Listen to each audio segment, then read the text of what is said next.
Hey, welcome to Full 42. We're going to be talking about the top 5 things, annoying things in board games, right? And we did something similar to this, it feels like, but I went back 2 years and didn't see one. I could keep going back. I'm sure we have spreadsheets and stuff like that I could start looking at, but we might not have called it this. But in any case, you've probably heard us over the years, if you've been watching, complain about one or two little things every now and then. We don't complain a lot, right? But maybe once or twice every now and then. Yeah, this was a really hard list for me to come up with stuff. I was, you know what I did was I thought of the things I talk about probably too much that I don't like, and I put them to the side, and then I tried to come up with another list, and that was hard. So I kind of snuck some of those back into the list, but I might not hit them. I'm going to see. Let's see what's going to go. Interesting. I came up with a board game list, and I have 6 things on that list. And then I came up with a board game adjacent list. Board game adjacent. Yeah. Here's one thing I did is I kept people out of it. I didn't do that. Yeah, well, I have one where I left it in because I thought, well, you might not do that. So I did leave one in there just, to kind of keep it in there. But for the most part, specific people or things about people? Things that people do in board games. Oh, yeah, that's my board game adjacent list. Oh, okay. Yeah, I have one of those. So I can add to that. I mean, I didn't dive deep into that. I'm sure I could come up with a lot more, but okay. But yeah. Hey guys. Nah. Hi everybody. But yeah, so we're gonna go through that list. We're gonna solve all the world's problems as far as board games go, of course. Definitely not gonna happen. Yeah. But before that, what's the thing that we have? This not expert. Yeah. Oh, I'm an expert at something. You're an expert about things that bother you? Yeah. Yes. I've spent many hours. Perfect. I've got my 10,000 hour mark of being bothered by stuff. Good. You don't get this little gray in the hair and the beard without getting that, right? Mm-hmm. I hear that. So yeah, we're gonna talk about board game stuff, but before we do that, we talk about other board game stuff because you just got back from GAMA, which is a convention for the industry, basically. And tomorrow I'm leaving for Dice Tower West, which is a gaming convention in Vegas. So, I'd like to hear about what happened in GAMA and stuff. And before we do that, we have announcements. So, right. Which you just you talked about one of them. Well, I guess so. Yeah. But I figured that would be a bigger conversation probably, other than just announcements, right? What, Dice Tower West? Oh no, the GAMA thing. Oh yeah, no, I mean it's not an announcement that I got back from. Like, I'm going to make an announcement. I have returned from GAMA. That's not an announcement. An announcement is you're going to be at GAMA. That's a good announcement. I mean, you're going to be at Dice Tower West. Yep. And then we'll talk about GAMA for sure, because there were a lot of highlights. There were plentiful highlights from GAMA this year. Cool. Is this the kind of thing? I've never actually been to GAMA. I know a lot about what happens there, but GAMA stays at GAMA. No, it doesn't, because you're about to talk about it. What happens at Dice Tower West is technically in Vegas, so it is. It is in Vegas. Hopefully that doesn't stay there because I'm showing my game. So yeah, hopefully you come back with a lot of information on Whisperwood, please. Yeah, hopefully. Mm-hmm. So yeah, we're gonna be showing off that stuff. So why don't we do official announcements first, right? Okay. Anyway, yeah, let's do announcements. Yeah, hi to everybody in the chat. Thanks for coming by, listening to us gripe. We'll try not to old man it too much. I mean, when we get into it, we'll get into it. It'll be fun. Honestly, my list is more of a things like game makers need to hear, and I'm sure they've heard many times, but There's a few things I might nitpick about, but we'll see. They haven't heard it enough because some of this stuff is still happening, and it's That's fucking true. frustrating. That's true.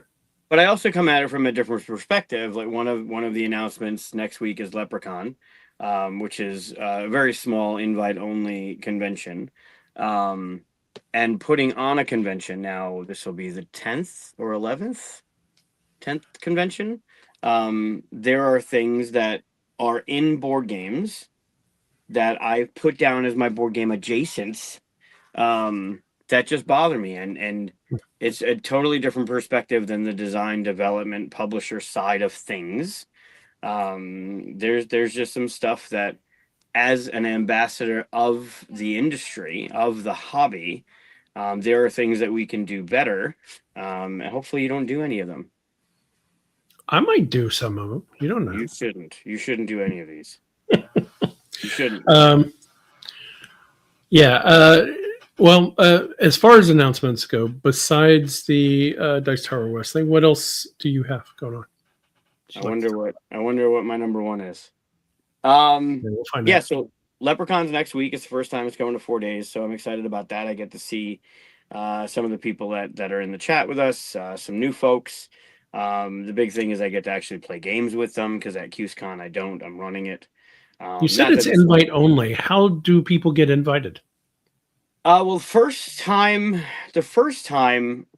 it happened, it was just to test out the hotel. I was switching venues, and I was going to more a traditional ballroom than an atrium.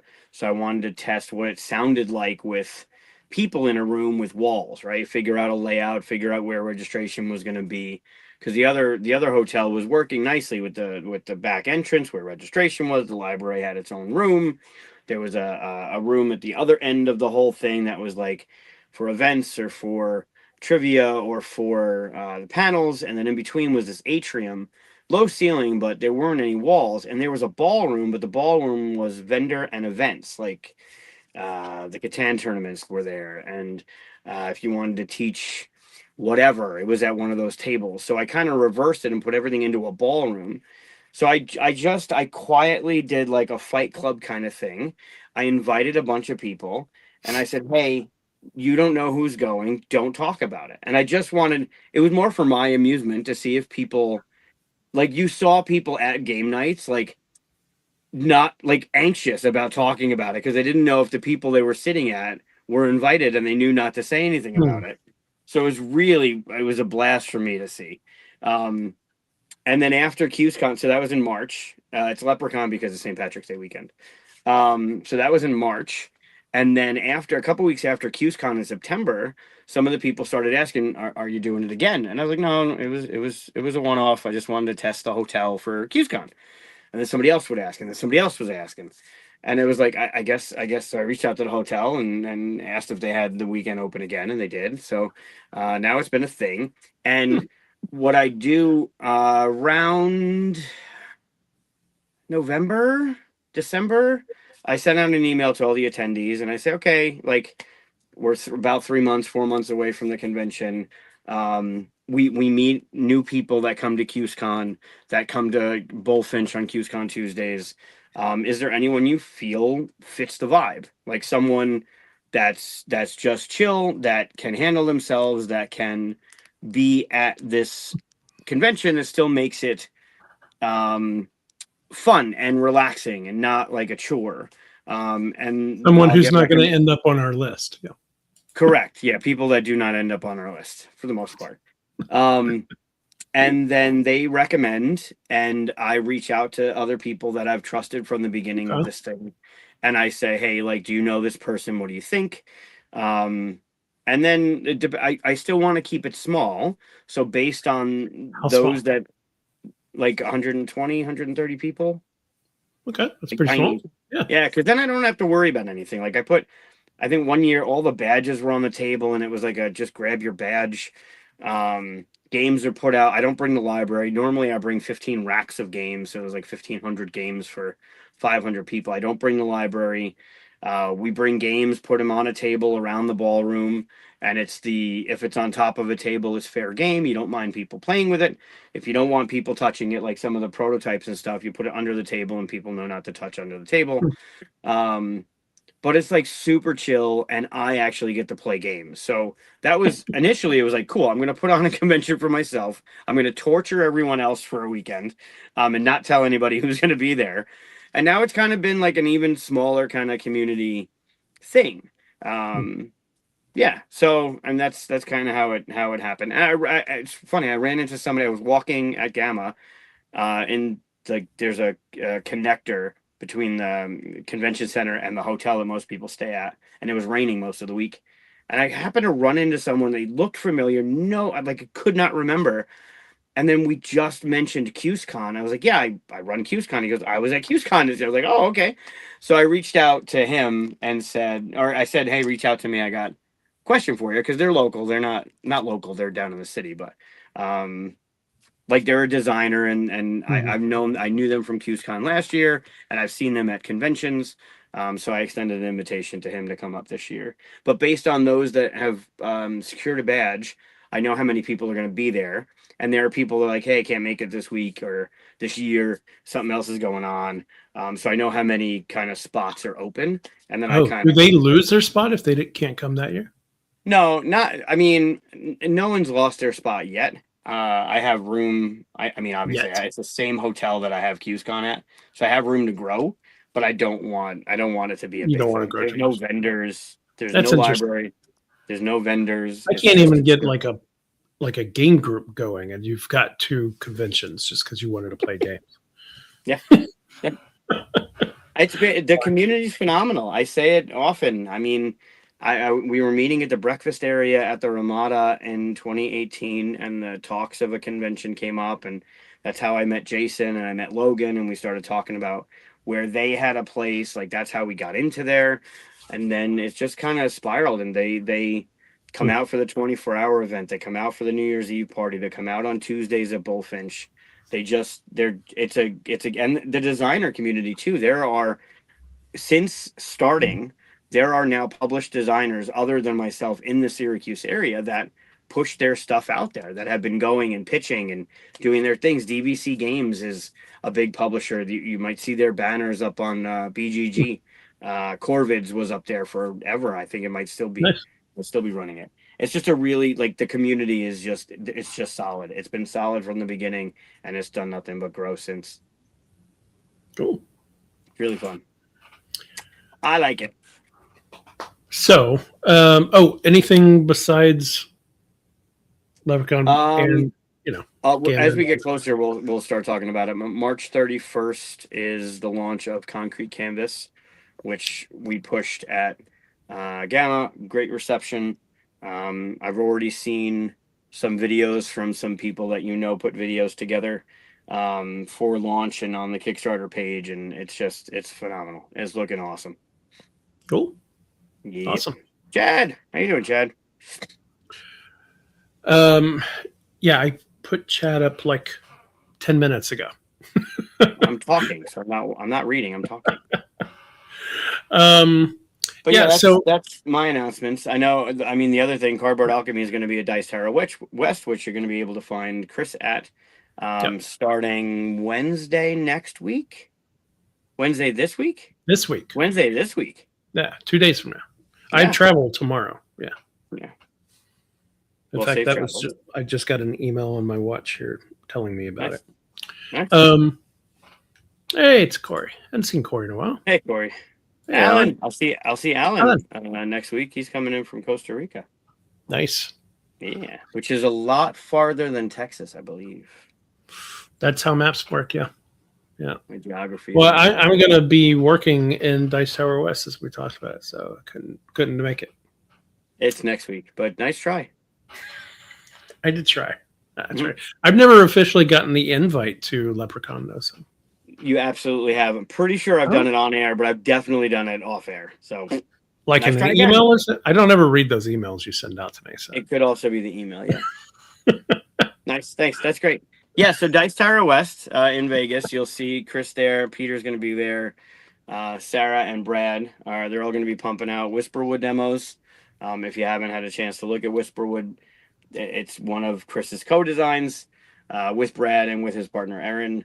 They do online testing still almost every Yep. day, every other day. Every So day if now. you're Yeah. part of the Cardboard Alchemy Discord, you'll see them posting about signups to playtest, and you can playtest it. It's fantastic. So if you're heading out that way, or if you're out west at all, you can stop by booth 23. I think I said earlier. Yeah. I mean, there's not a lot of booths at Dice Tower West, so you'd be able to find us eventually. You'll find them. Yeah. They're only doing Whisperwood, and then All Play will have Yeah. Cardboard Alchemy stuff to sell. So if you're looking for duels, or you're looking for Flamecraft, or Critter Kitchen, or expansions, they should maybe not all the expansions. Not I'm all sure of them. what's there yet. Some of them are there, but not all of them. So yeah. But if you aren't even going there, they're at All Play's website. So correct. So yeah, commercial over. I am it's another convention. It's a positive byproduct of the industry that you can go to something fun, not necessarily small, but fun every weekend. Like there is a convention. If you look, there is a convention happening that has board games in it almost every weekend of an entire year that you can. I am trying something. We're trying something new. So for those that don't know, Whisperwood is like I say it's 45 minutes per person game, but it's probably more like an hour, especially your first one. And so if you ever demoed a game to people that is like one of those big chunky games like SETI or Arc Nova or Galactic Cruise, that kind of thing, it as a demoer, you're like, okay, I'm going to spend 2.5 hours teaching and showing this game to 4 people out of this huge convention. Right. And then usually what happens is those 4 people all know each other. And if they are going to get the game, one of them is going to get them, that kind of thing. Right. So what we did was we figured out a way to run you through a round, but teach you the game at the same time, and everybody's going at the same time.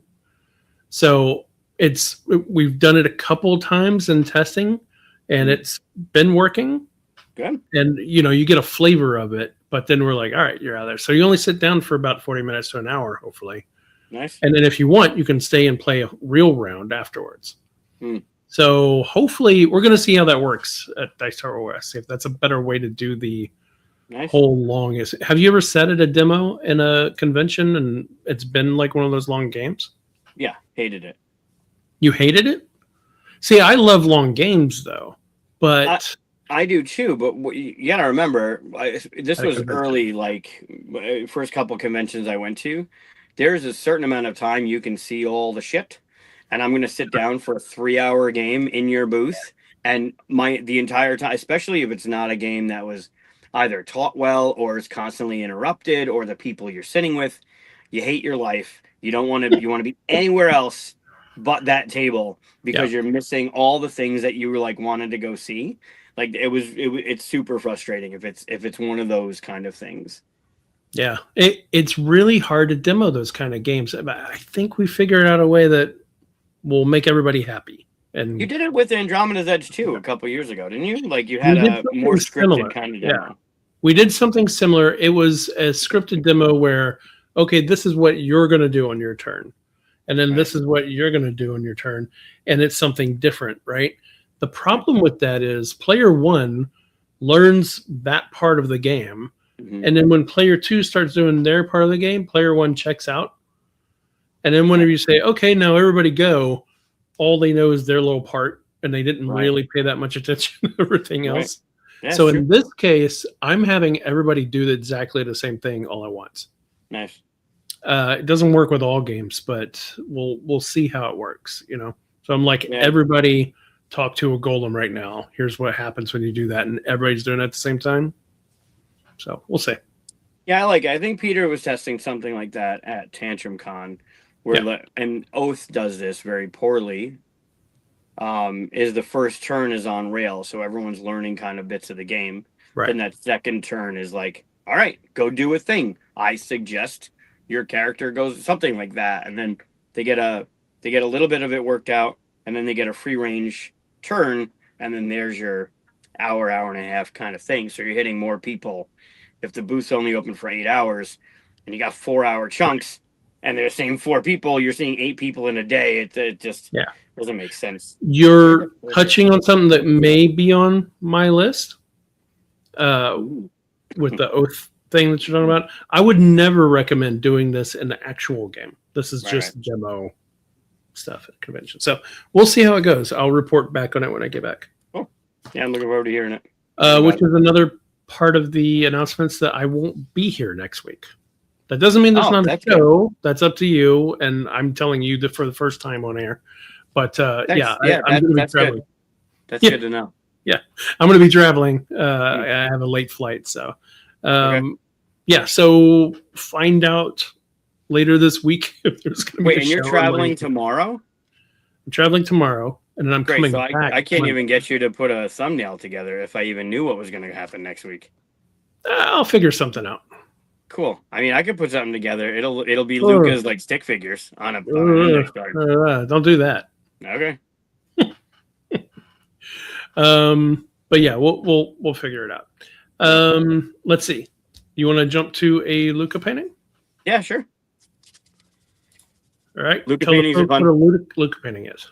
Yep. So I thought I heard him, but I think Mika's up there. So Luca is my now almost 4.5-year-old. He and his brother, who just turned 3, Mika, watercolor paint. And I show one off. This one actually came with me to Kentucky, just in case we had a show last week, which we did not. So they watercolor paint, and then every Monday I pick 1 or 2 and show it to everyone, and everyone gets to try and figure out what it is or what they see. What's the first thing that pops into your head? Rorschach, maybe. Yep. Some of these have been pretty representative. It's kind of easy to tell. Maybe not easy, but they're purposely something, right? This one's not so easy. Could be easy. Depends on what pops in your head first. But here's tonight's. This one's a recent one. Oh, nice. And here you go. I like the colors of this one too. Ooh, that looks really cool. Yeah, it does. All right, I know what I see. People in chat, you can tell us what you see. And if you're not watching this live, you can still tell us what you see. Yeah. You're right. Yeah, we weren't here last week, so sorry about that. Yeah, GAMA's a weird convention because it's an expo, so it's during the week. So Monday was actually like part of set up the booth, and there was media first look that I was involved in. So GAMA's a weird one. These colors are making me think. I've been playing Cyberpunk lately, and the pink and blues, like cyans, like that. Yeah. All you need is like a yellow background, and you'd be right in there. Let's see. We got a cartoon devil spitting fire. Ooh, Eric. A squid swimming under oil fire. Oh, okay. I definitely see that. I see a spaceship and a meteor shower. Okay, well, what I saw wasn't that different. It's kind of a blend of many of those things. I saw a space octopus. Yeah. So octopus in space, but the pink is like a gate that's about to open and it's about to go through. Like a Purgle? Well, those are more whales, right? Space whale. Yeah, but it's got all the tentacles out the back. Okay. Sure. Painting is clearly a super fast racing squid. Yep. Clearly.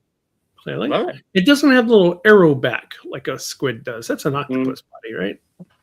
Cosmoctopus. Nice. Alicia says Pokemon Marini.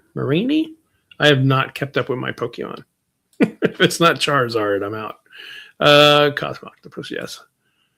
The great inky one, yep. Squid in space. Yeah.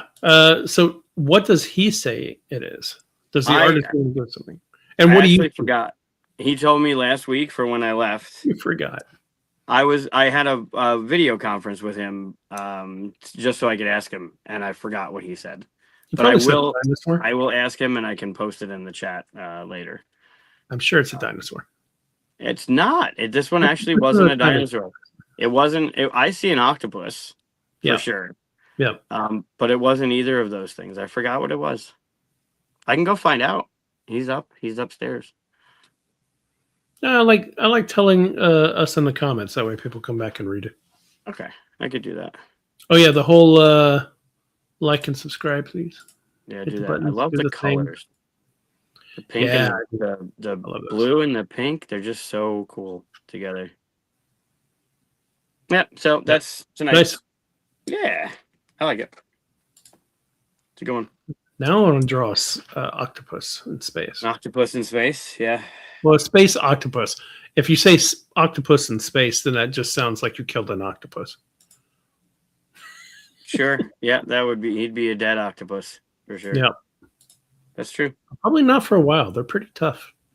Maybe we'll see. We'll see. No, we won't see. We're not going to put octopus in space. maybe one day somebody will put an octopus in space just to test out our theory. You never know. So how was GAMA? Let's get away from the octopus. GAMA was great. I mean, superficially, it was great to see all my friends, right? Like to hang out with people in the industry that you don't necessarily get to see for a long period of time at these things, because you're running a booth and you're talking, in passing, or you're stopping by and saying hi for a couple minutes. My neighbor, I was there for two reasons. I was there with Intersection Games to show off Mondrian and Concrete Canvas. And then I was there kind of a little bit with Cardboard Alchemy to help look at the booth layout, help with the setup, help with the breakdown. We put a glass cabinet together. There were a bunch of things. The booth looks phenomenal. My neighbor for the entire show was Matthew Ryan from Envy Born Games. So that was just fantastic to have him next door. But yeah, it was bigger than last year. So last year it's in Louisville, so a little bit bittersweet. But it was just great. I got to hang out with all the people, right? There's a good amount, a good amalgamation of people that are there, whether you're a designer or publisher or media folk. And I think a lot of it's just it's a weird one. Like I said, it's during the week. You have the intent is to connect with retailers and sell them your shit.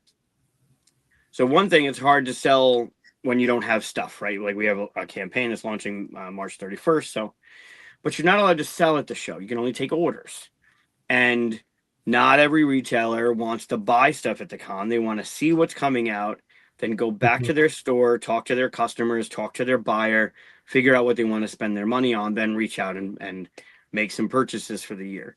So it's not a typical convention. It's not like you're not slinging games, you're not doing promo, like you're giving out stuff to get people hyped. But there are highlights throughout. Like I got to meet people that I haven't seen in a few years because it just happened that way. They don't go to all the conventions. They went to this one. You get to see some stuff that's coming out down the road, not necessarily this month, but maybe 3 months, 4 months, 5 months from now. Anything good? I saw a couple things. Yeah. There. I don't know if anything was under embargo because they're supposed to tell you like you're not allowed to take pictures, you're not allowed to talk about it, whatever. I guess there were three things. One I can't talk about. Where's the other one? Why can't you talk about it? I'm not allowed. Nobody watches them. Matt had Jason and the Argonauts, the next one in the Hercules series. That's going to be coming soon. Yep. That looks fantastic. He's announced that, so that's fine. I got this from my friends at Asmodee. Oh, yeah. I've heard about that. Yeah, it's the card game. Huh. How weird. So it's Catan in 15 minutes. So you're asking people for sheep cards? I don't know what you're doing. I mean, the back isn't the best. It doesn't really... I mean, it's a small box, right? It's like flip 7 size, but... Yeah. I don't know. That looked pretty cool. This has been out for a while, but I got my hands on some. I think we might have talked about it on the show too. Worn Wanderers. I do not know what that is. So it's a pin that you wear, and it's part of your... They have like booster packs too. And then when you come across someone who has it, you fight. And there are cards that you go through, and if you can defeat a character, there's a loot drop at the end. But I really liked this. I really like this packaging. So in this pack, you got this thing, and I'll show you what I saw. So through the mist, and then this opens up. Huh. A figure approaches. Okay. The Wanderer they call, and then that's your character. Like that's the one you got. So I like this packaging, right? Like this character has now come. And then what happens is it's just a pin, and in it are these cards. So like this is your attack and your defense. And then if that card's done, behind it is another card. And then you would fight that card. And there's your attack and defense. And then you go all the way through to the loot drop. If you can defeat this character, there's a loot drop. So you don't shuffle the cards.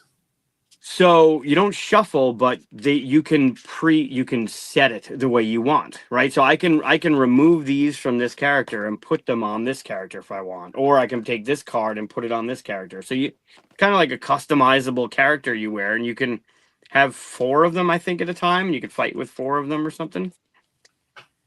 It's pretty cool. Can you put the loot on top, and they go, "Ooh, loot," and they take it, and then you get to beat them up? I haven't read that far. I'm pretty sure loot has to be your last card, because then it doesn't really make sense. So if they beat you, they take your loot card?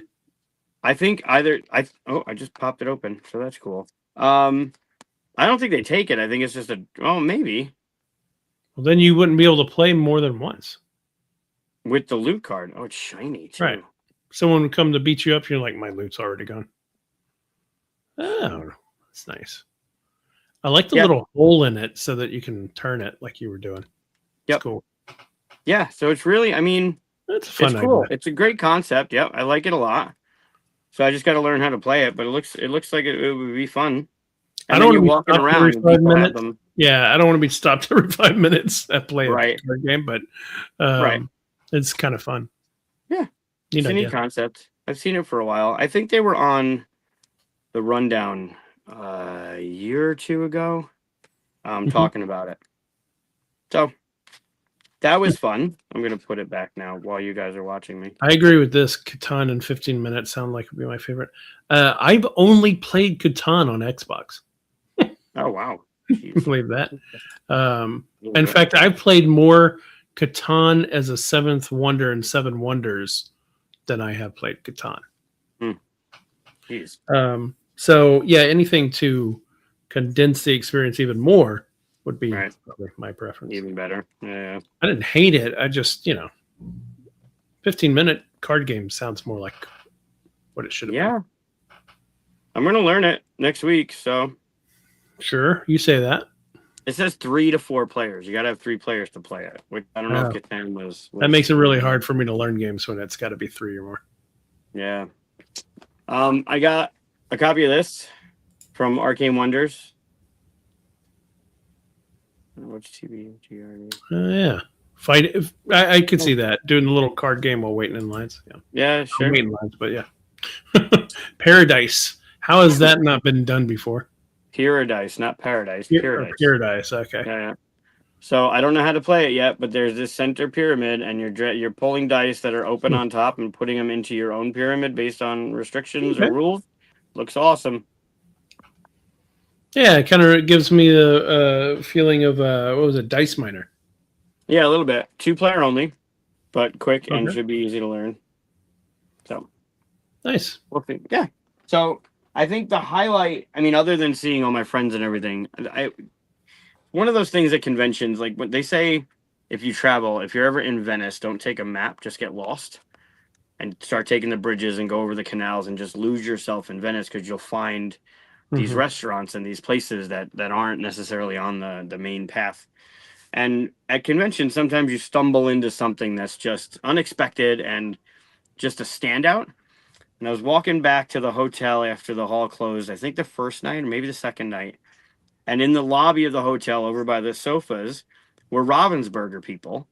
And they were just asking if you wanted to go on a quest. And I was like, of course I want to go on a quest. And they handed me this card. Okay. Oh, Lacana. Okay. And 3 packs of this set. Huh. And your objective was to get all 6 of these cards, and you get a promo card. Oh, nice. Right. Stitch. Right. So the odds of getting those 6 in 3 packs is obviously ridiculous, right? So you're not going to get it. But all the people that are there are now trading with, what do you need? Oh, I got this. What can you give me or whatever? And there were 6 or 8 different sets to collect. There was an Aladdin one. There was a Beauty and the Beast one. Ooh. I had the Dalmatians. There was an Encanto one. There was a Superhero 6 one. So I saw that movie once. I can't remember it very much. it was pretty good. It's worth I thought watching. it was good too at the time. I just can't remember it. I should watch it again. So this is not 3 packs. What you do? This is way more than 3 packs. So what did you do? I'm going through mine, trying to get my characters for the Dalmatians one to get my thing. And in the lobby comes Evan and Maddie P. I was like, hey guys, you should come on a quest. Because they asked, and they were like, oh, we got to go somewhere. Like, no, you got to go on a quest. Like, go get your thing and go get your 3 packs. So I had the Dalmatians, and then Evan and it even has a little. Did you make them to go get you packs and then give No, them to you? I legitimately wanted them to play. I thought they were just done. They were going to hang out in the lobby, maybe grab a drink, and we were just going to hang out. And they did it for like a minute and a half, and they were like, yeah, we're late. We got to go to a thing. So they gave me their cards and their quests, and I was determined to get their quests done. But I was there for an hour and a half, meet no one other than roping them in for the short time they were there. Mm-hmm. I knew no one else that was there. I met new people. We were all like under a collective of helping each other out, doing the same thing. It was phenomenal. That hour and a half, unexpected hour and a half, was absolutely phenomenal. This is why you have more friends than me. Sure, you can say that. You want to go on a quest? Nah. No, you would have been like, no. What happened? I'm going to. It was fantastic. It was absolutely fantastic. So the first thing I did when I got home, I think, because I need to put these somewhere. I haven't even looked up. Like I think I got some good hits. I have no idea, but I reached out to Eric because I know Eric. Eric's the one that's trying to teach me Lorcana. I still haven't played Eric, by the way. I have a bunch of cards, but still haven't played. You did all this and you haven't played Lorcana? I haven't played it once, not once. But I reached out to Eric and I said, okay, I don't know what this shit is. So can you tell me the difference between the icons on the cards? Because if you look at the bottom, I'll try and do this. If you look at the icons on the bottom of the cards. Oh, where's a 2? There should be a 2. Icon? There should have been a 2 somewhere. That's not a 2. Fuck. Well, whatever. The icons on the bottom, they're different rarity, like most of them have. And he told me what they were. And then I asked him if he had one of these cards, and he doesn't, so I'm giving him one of those. Nice. It was such a fun, it was unexpected and a highlight of the convention. Just, it speaks to what I love about the industry is just everybody is just there to have a good time, there to have fun. They might have known each other. I have no idea who they were. I knew no one that was there. And there were a good 15 to 20 people that were doing this over that hour and a half. Like some people gave up, some people hit it and left. It was just super fun. It really was. It was one of the highlights of the convention for sure. I loved it. There you go. Cool. Okay. Let's do it. Yeah. You and I are both going to be at Origins. We are both. It's our birthday. It's our birthday convention. Got a lot of traveling coming up. Yeah, you do. So, what? It was the lobby of the Galt, Danny. And it was, I think, the second. I think they did it the first night. So the convention hall was Tuesday, Wednesday, Thursday. Tuesday was short. Wednesday was the long day, and then Thursday was another short day. I was there Wednesday, and I remember seeing one of these things there Tuesday when we were hanging out. So they might have done it Tuesday as well. I'm pretty sure they did. But I was there doing it Wednesday. It was super fun. It really was. Again, just for the reason of I knew no one and everyone was there. Just, what do you need? How can I help? And it's what I love about the industry, right? It's sitting at a table with people that you don't know, playing a game for a while. Like you're just in it, and it was unexpected and absolutely fantastic. Cool. Yeah. I guess I need to make it out to GAMA at some point, just for fun. Not that I'd be representing a company or anything. I know a few. I know a lot of designers that just go to kind of like pitch games and stuff like that too. So, Yep. which is weird because it's supposed to be publisher to retailer, but it feels like designers are like squeezing their way in there to get talk to them. But I agree, and it's threefold now, right? It's business to business, so you have publishers wanting to talk to retailers, which is super important because you don't necessarily get to talk to retailers that often, right? They order from a distributor, they don't know who the hell you are, they don't talk to anybody on your team. But then you also have media, and media is there to try and connect with publishers and be like, hey, how can I help spread the word? We do short form, we do long form, we do how to plays. Here's our price list. We'd love to connect. And then you got the designers that are, trying to get pitch meetings, and publishers are also looking for designers and taking pitch meetings. And it's a weird triumvirate of people at a convention for that one. It's not typical. But it's a fun one. It's weird. And on the other side, it's like that's just the exhibit hall. They have all these educational seminars going on of like, what was one of the ones Rosie did? You mean like panels? Like like retailers talking to retailers about what not to do. Yeah, I think Rosie, and then there was like, so you made $1 million. How you could lose $1 million on a Kickstarter? How can you lose money on $1 million Kickstarter? Or one of the panels I saw was like, so my employees suck, or something like that.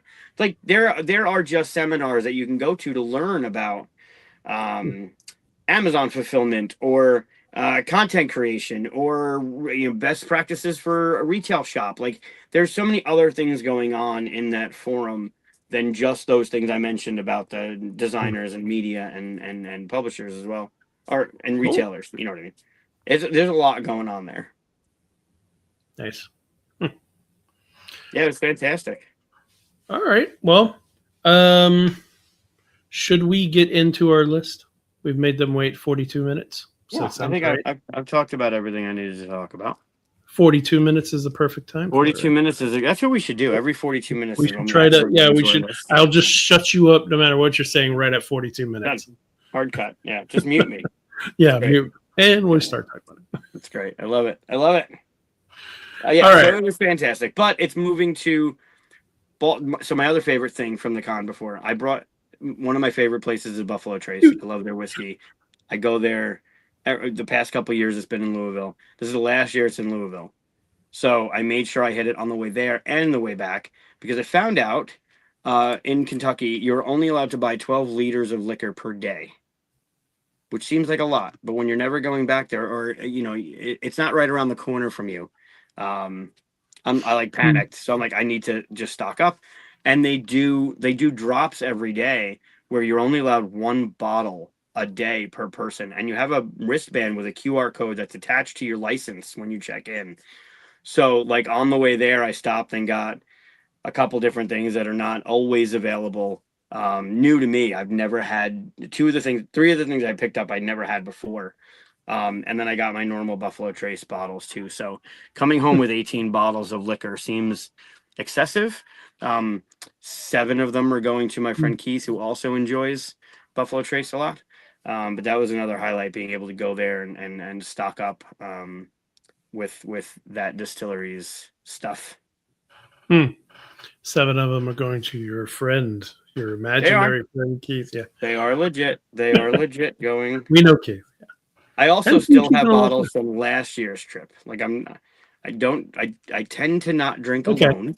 And I still have bottles from last year's Kentucky trip. You're collecting bottles like I do Star Wars figures, so careful. Yes. I don't open my bottles. You open the Star Wars figures. I don't. Speaking of which, I did something. Okay, well, it was fun for me.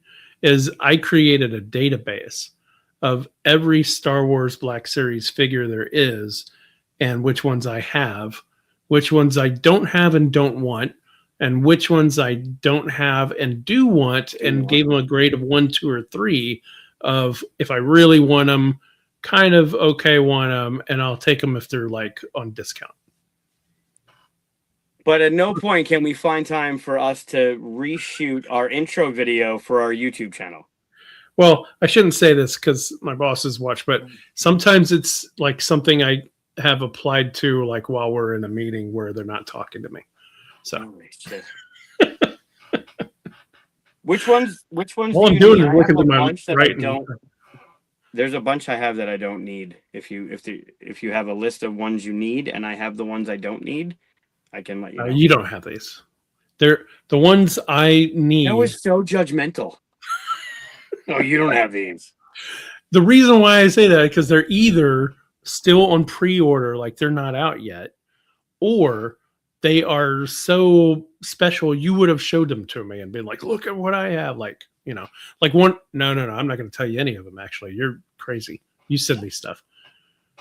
You sent me a Beatles Monopoly board game and didn't even tell me it was coming. Nope. I'm not going to play it. I told you I didn't want it. That was well worth it. I hope you spent so much money on it. Yeah, all $24 of it. Stop sending me stuff.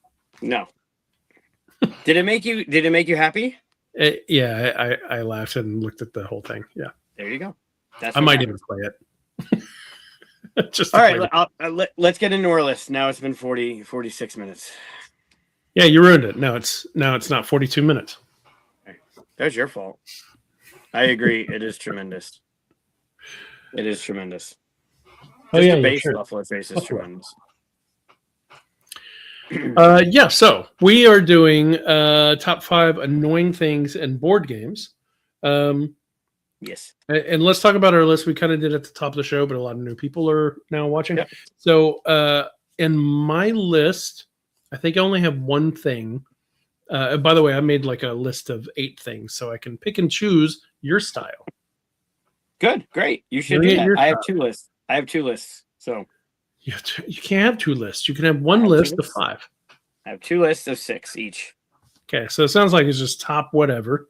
Mm-hmm. We changed the banner of things that are annoying to us in board games. So, like I said, there's only one thing in that list that is in my list that is people do it. All the other stuff is kind of like a thing that's in a board game. Right. You said you have a second list that's nothing but people, which sounds fun. Yes. Yeah. So I should make you start first so you don't know where to start. I'm going to do the top. I have 6 in case we step on each other's feet. I'm going to do what the list is intended for, is the annoyances in board games that are from a publisher perspective, from a gamer that's playing games but has the behind the curtain look at why are you still doing this? Like, you should do better. Okay. That's what I'm going to talk about. The other stuff, I could rant at the end. Great. That should just be another show.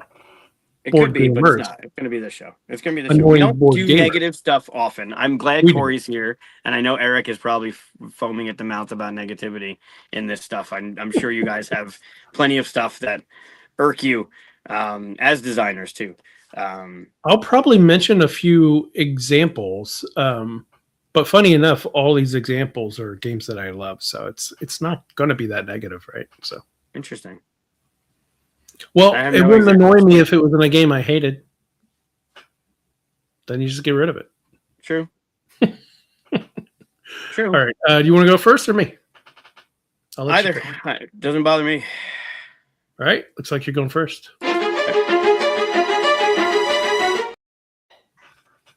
What's your number 5? All right. So my number 5 is going to be the imbalance between luck and strategy. That's really broad. So more specifically, a game where, like HeroScape, where you have a point system and you put your heroes together. And it's not only in this game, and I'm sure there are other games you can think of, but this is the one that I went to immediately. And there are other games like it. You have a certain amount of points that you can spend on your team. And your team just goes through the board, and there's high ground and low ground and strategy, like behind buildings, or I think like what's the mythic game that does this? There's a Greek mythology game that does it too. Anyway, you get the high ground. You're behind. You have coverage. You're doing all the things right, and then you roll dice, and you didn't roll enough attacks, or you didn't roll enough shields, even though you have the defensive position, or whatever. The whole game is just fucked. Like there's if when luck compounds on luck, it just You hate there's dice. it games that rewards strategy and then result on luck should not, like, there. I guess there are some games that are like, I don't care, I'm just going to do this thing. But like when it's asking you to be clever and strategic and plan and do the things the game wants you to do, and then it comes down to we've joked about it a couple times where like the legacy game, where you play 10 chapters of a legacy game, and you're planning and you're strategizing, you're doing all the thing, and the final chapter is just flip a coin and heads or tails, and you win or lose the entire fucking thing.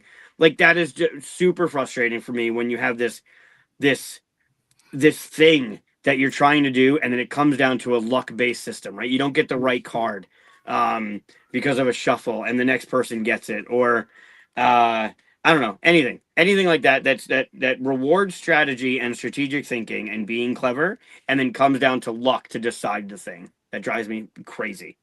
I mean, you're describing every 4X and war game there is. Like you're taking a chunk, 20% out of the board game industry, maybe 30%. That's what you're doing already.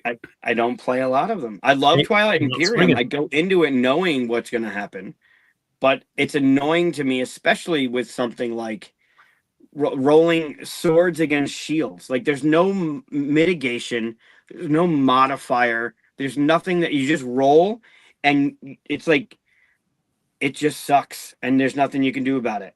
It's so annoying. There's a weird thing. So obviously, many years ago there was Euro and American, or Ameritrash, whatever you wanted to call it, two very separate kinds of games. It hasn't been really the case in a long time. Those are old terms, and the reason why is because they slowly started merging, right? And some get it right, where you're like, oh, okay, there's a lot of Euro stuff, but it still has like a cool theme and stuff going on here. But some of them got it wrong, and the way they get them wrong, in my opinion, and going along with your list here, is whenever they go do all this Euro stuff, then roll to see if it all crumbles down in front of you, right? Yeah. Right. So there's a lot of stuff like that too, but yeah. Well, it's like, bag building, right? Like, there's a strategy to bag building. And what if you built your bag and you were good at that strategy, but whatever you pulled out of your bag, you then had to roll a die, and that die result determined how good that thing was you pulled. Like, you pulled a great thing, but if you roll a 1 or a 2, it's actually negative. So you pulled a great thing, and you're like, yes, I did the thing. I got the thing I needed. Then you roll a die, and you rolled a 2, and you're like, you just shit your pants. Like, it's just, there's nothing you can do about it. Like, that to me is super frustrating, right? You have no control over the luck factor, even though you were clever and did the thing the game is asking you to do. How do you feel about games like Maki Koro or Res Arcana, where you get all these cards and setup and stuff, and then you never roll those cards? Machi Koro, the base game before they fixed it, was a pure luck fest. Like, if you were the one that got the cafes and did that strategy, you won every time. But then when they did the shuffle and put out, and then you got like, even that's got its flaw, because on my turn I pulled the card, and then on your turn the good card comes out of the deck. Like, that happens in a lot of games, but like, it's not asking you to be strategic and then punching you in the dick for rolling a die bad. Like, it's just not, that's not there, right? Machikoro is a very, like, roll the dice and cool, right? More social than anything. That's not, it's not, I'm not going into that thinking I'm going to be rewarded for strategy. Feels good when you get the engine going and people are rolling on their turn and you're getting paid. That's great. Unless you don't have any of those things, then it feels like shit for an hour. Okay. All right. Super well, cool. Then I will. And I agree. That's not my cup of tea either. Great. Yeah. Perfect. Don't make games based off of any of his rants. Yeah, like it's the time investment, right? If you're playing a strategy game that's going to reward you for the time you're putting in to do the thing, but then it's just a luck fest. It's you feel like you're wasting your time. It's just not a good thing. Okay, so I'm not going to talk about this one because I kind of alluded to that before. Okay, and you kind of just did that one, so I'm going to leave that one alone. You're helping me narrow down my list. That's good. You're welcome. My number 5 is. Should I do the petty one? I'm gonna do the petty one. Do a little petty.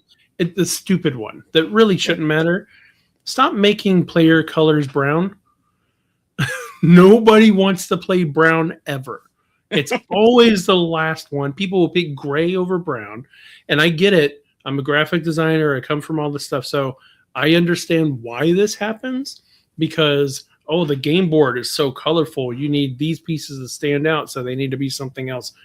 But brown, nobody wants to play brown. They always feel bad when they get brown. If there is one weirdo out there, just stop it. Loves brown. But in a wider stance is instead of just basic brown, instead of basic colors at all, give us the colors we want to play. Every player has their own yellows and stuff. By the way, orange is always a great player color. I don't see it hardly anywhere in almost any game. I don't know why. And the biggest excuse for this, by the way, is color blindness. That you're being kind of lazy if you're doing that, because there are ways to change the shades of every single color so that they stand out no matter what. In fact, there's I wish I had it right off the bat, but there are apps. I have an app and it's free.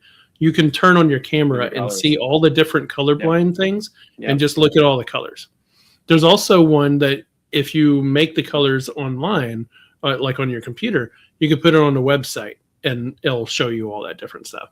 There's easy ways to make stuff happen. Every different shade of brown. Yeah. Do it, Sam.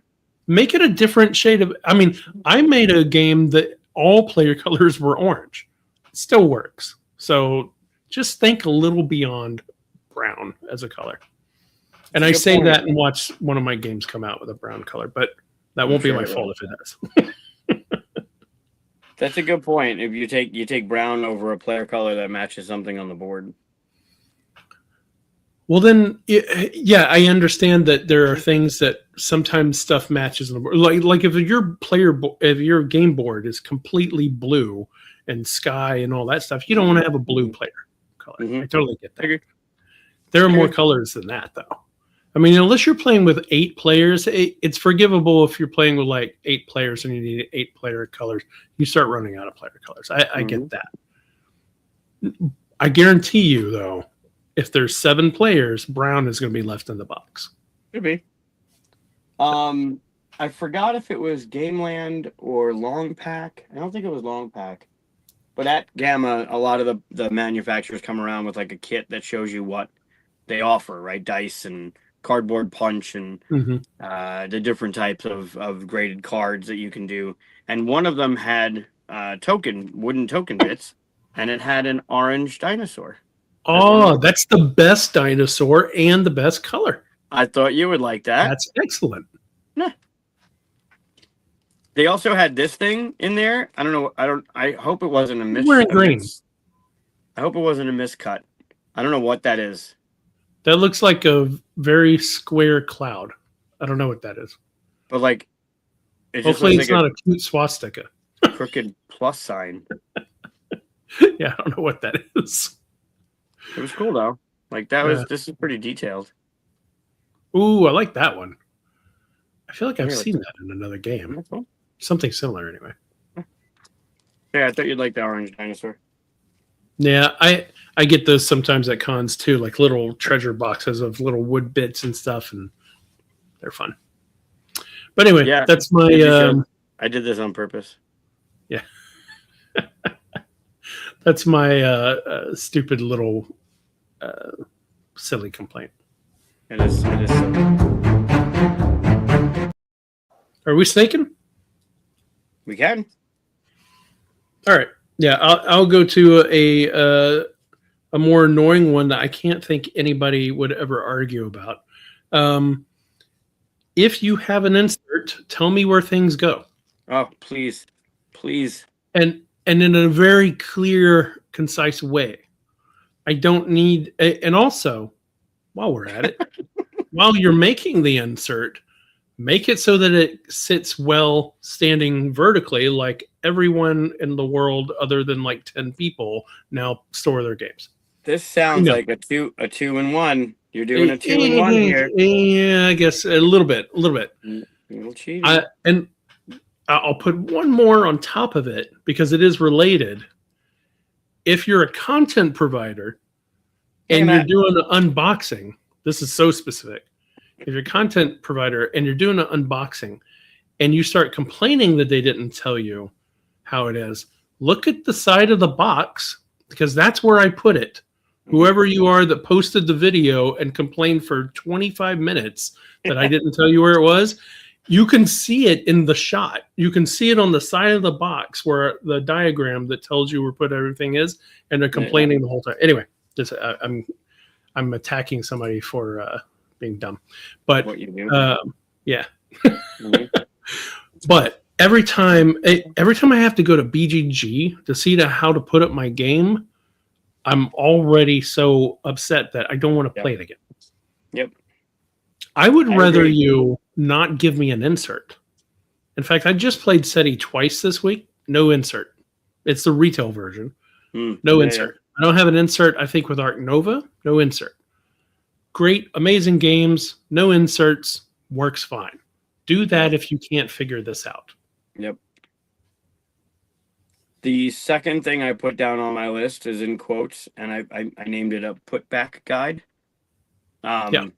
Whether that's a sheet of paper or like with the stuff of legend on the box bottom outside wall, an exploded view of where things go in the grid. It seems like not every game needs it, right? This doesn't need how to put back 120 cards into a box. Like, I get that. But when you although I would laugh my ass off if it did. It would be pretty funny. But it doesn't need it. Those games that have coins and resources and maps and player boards and player tokens and whatever. And then you have this insert that's just like a free-for-all. It's so frustrating. There's a new trend. Nick's here with the finger hole thing. There's a new trend that's happening in inserts where your cards go, there's a little bump so that instead of giving you a finger hold to grab it, you're supposed to push one side and make the other side pop up to grab it. That is not a new trend. There's a new trend to try to make it happen everywhere for everything. Yep. Problem is, it works fine when your deck is this big. When your deck's this big, you can't grab them all. You push it, and you can grab the first 5 cards, and then you push it again and grab the next 5 cards, and so on and so on and so on. And it takes forever to take the cards out. Yep. So just go back to finger holes. There's nothing wrong with finger holes. What is it? Spacebar M, spacebar B? No. What is it? No. Don't capture it. It's too late. You've already... Mark created at 103:43. Okay. You're not going to do anything about it anyway. No, I won't, but I have it marked. All right, my number four goes back to your number 5. And I still see it happening. I forget what the game was, but I just played it, and it drove me crazy. It's white ink on yellow components. You said that years ago, and whenever we did this one before, I remember. I don't understand why it's still being done. I mean, I get it because it's cheaper, and if you have black on all the other components, like whatever, you can't have black ink on dark blue. Like, I get it. There's another way to do it. It doesn't need to be that way. Just stop doing white ink on yellow bits. There's the one she thought was your number one. It's the first thing I wrote down. It's the first. It drives me crazy. Well, I thought we were over it as an industry. Apparently, we're not. Just stop doing it. Do it a what different would you way. prefer would happen? Would you prefer, like, if I have a purple meeple with white on it, would you prefer the yellow one have black on it? I mean, it implies that. So, in a game like Arborea, the white ink and the black ink actually matter. The black ink is I forget what they're called in the game. It's been a minute, like priests and cultists or something. So it actually matters, right? Mhm. But if you need to do white because you want a one, like I deal with it with merchandise for the conventions. If I change color on a print, it's a $20 hit for changing color. I get it. Sometimes I don't care and I want my hoodie with that ink, so I'm going to pay the $20 to get the hoodie made that way. I understand. Just change the fucking color of the component. Make it orange. Yeah, I was about to Instead of yellow, say, make it orange, and then you could do white on orange, and it's not an issue. It's not as like things are missing. It's just there are ways around it, or change the other color so one color fits on all of them. Like it just seems like such an easy fix. I don't know why. I don't know why. you can always add a little orange to yellow, and it makes everything pop.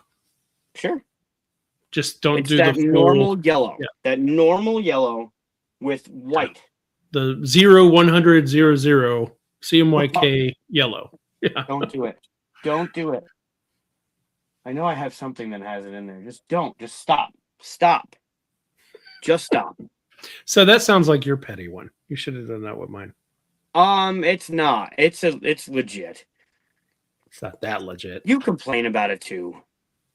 Yeah, but for my top 5, When you see it, you can't unsee it. It's just like it's just throughout the entire game. I'm just frustrated that I'm looking at white ink, if I'm even looking at white ink on yellow. I don't know if it's there. I can't see it. But it's farther than that. It's like not only on wooden components with like a silk screen, it's like on cards. Like don't put a yellow white text on it. Don't do that. Yeah. You know what's crazy is I've recently seen that on a movie where, and this wasn't like subtitles or putting the wrong thing. This was a movie where people were speaking in another language that the full movie wasn't put in. So they put in subtitles so that anybody could see what they were saying, right? And they put white subtitles on top of someone who was wearing a white shirt. Yeah. And you're like, this is multi-million-dollar movie. No one thought that you can't read this. Like, so it happens everywhere, right? It shouldn't. Yeah. All right, white on yellow. Please stop doing it. White on light brown. No one should have brown. So we'll solve that. Yeah. No, white on. I mean, they do it. They do. M&M's does it. The yellow M&M has a white M&M on it, or white M on it. Yeah. It looks fine on all the other colors. Just stop with the white and the yellow. The problem with it changing. So if you have, because some people would choose to do black ink on yellow and then white ink on the darker ones. The problem with changing is it looks like game-wise, like mechanically, it looks like there's a difference. Like there's some reason why. I know you weren't listening to me when I said it earlier. No. I'm just reinforcing that. I heard it. I heard you point out the one game that it mattered, but I'm saying even when it doesn't, it feels like it matters. Right. And you intuitively, it makes it seem like there's a difference between that pawn and that pawn. Yeah. Hey, Evan. No, but I did talk about you in Gamma. Yep. So. Component usually when it doesn't look like any other symbols. Yeah, that happens. Sorry. Well, I'll go on to my number 3. You yeah. We'll do number 3 then.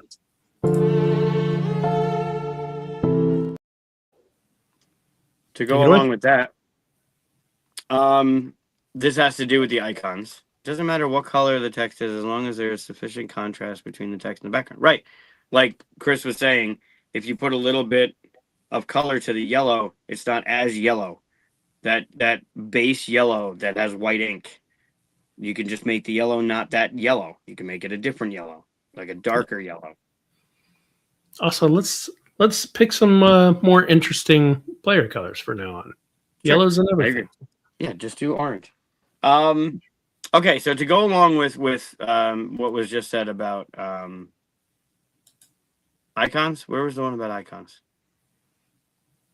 Give you a component that wouldn't, yeah, it doesn't look like any of the other things. Okay, so icons that are used twice, or icons that look similar that mean different things in games. Like, games have come such a long way where when you start playing games, you kind of like, there are certain things you just pick up on as you play. The icons are very intuitive when you have arrows that point in a different direction, or a reshuffle, or like there are certain ways to do icons that like you look at it and be like, oh, look, you get it. Like, all you need to be you need to be taught once, and you see an arrow with a deck of cards and an X over another one, like you draw two, discard one. Once you see an intuitive icon, you don't need to go back to the rule book or even look at the player aid to figure out what that is. But then you get an icon that looks extremely similar to another icon, and they mean different things. And it's just quite annoying. Yeah. I've said before that icons in games are a language, right? And we all work and live in this environment, this hobby that has a universal understanding of that language. And some icons, people don't understand what they're really being used for whenever they use them, because they're not using professional graphic designers to understand this. So they'll slap weird icons on stuff, and you're like, that's not what that means in any other game. Why are you doing this? Yeah. But the similar ones, I know where that comes from. Like, oh, it's a circle, but this one's a circle with a dot in it, and that means something else. Yeah, I know what they're trying to do. They're trying to say it's associated to the circle, but something's different, but it's got to be strong enough different, right? Yeah. Play 5-minute mystery. If you're trying to design a game and you want to use using an icon-based system is great for localization, less translation, right? There isn't words you got to do, just do icons. Great. Play 5-minute mystery and play with that codex when you're looking at a circle with 3 bumps, and a circle with 5 bumps, and a circle with a circle in the middle, or a triangle with points on the outside, or triangle with points on the points.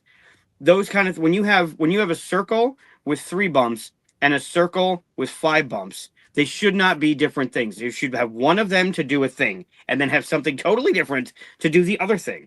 They shouldn't be as similar of icons, right? Like, that game has 5 different symbols that are different variations of the symbols, and is there purposefully to throw off the other people in the communication to the person with the codex. Like, it's purposefully done that way, to have a slight variation in the thing so it trips up people.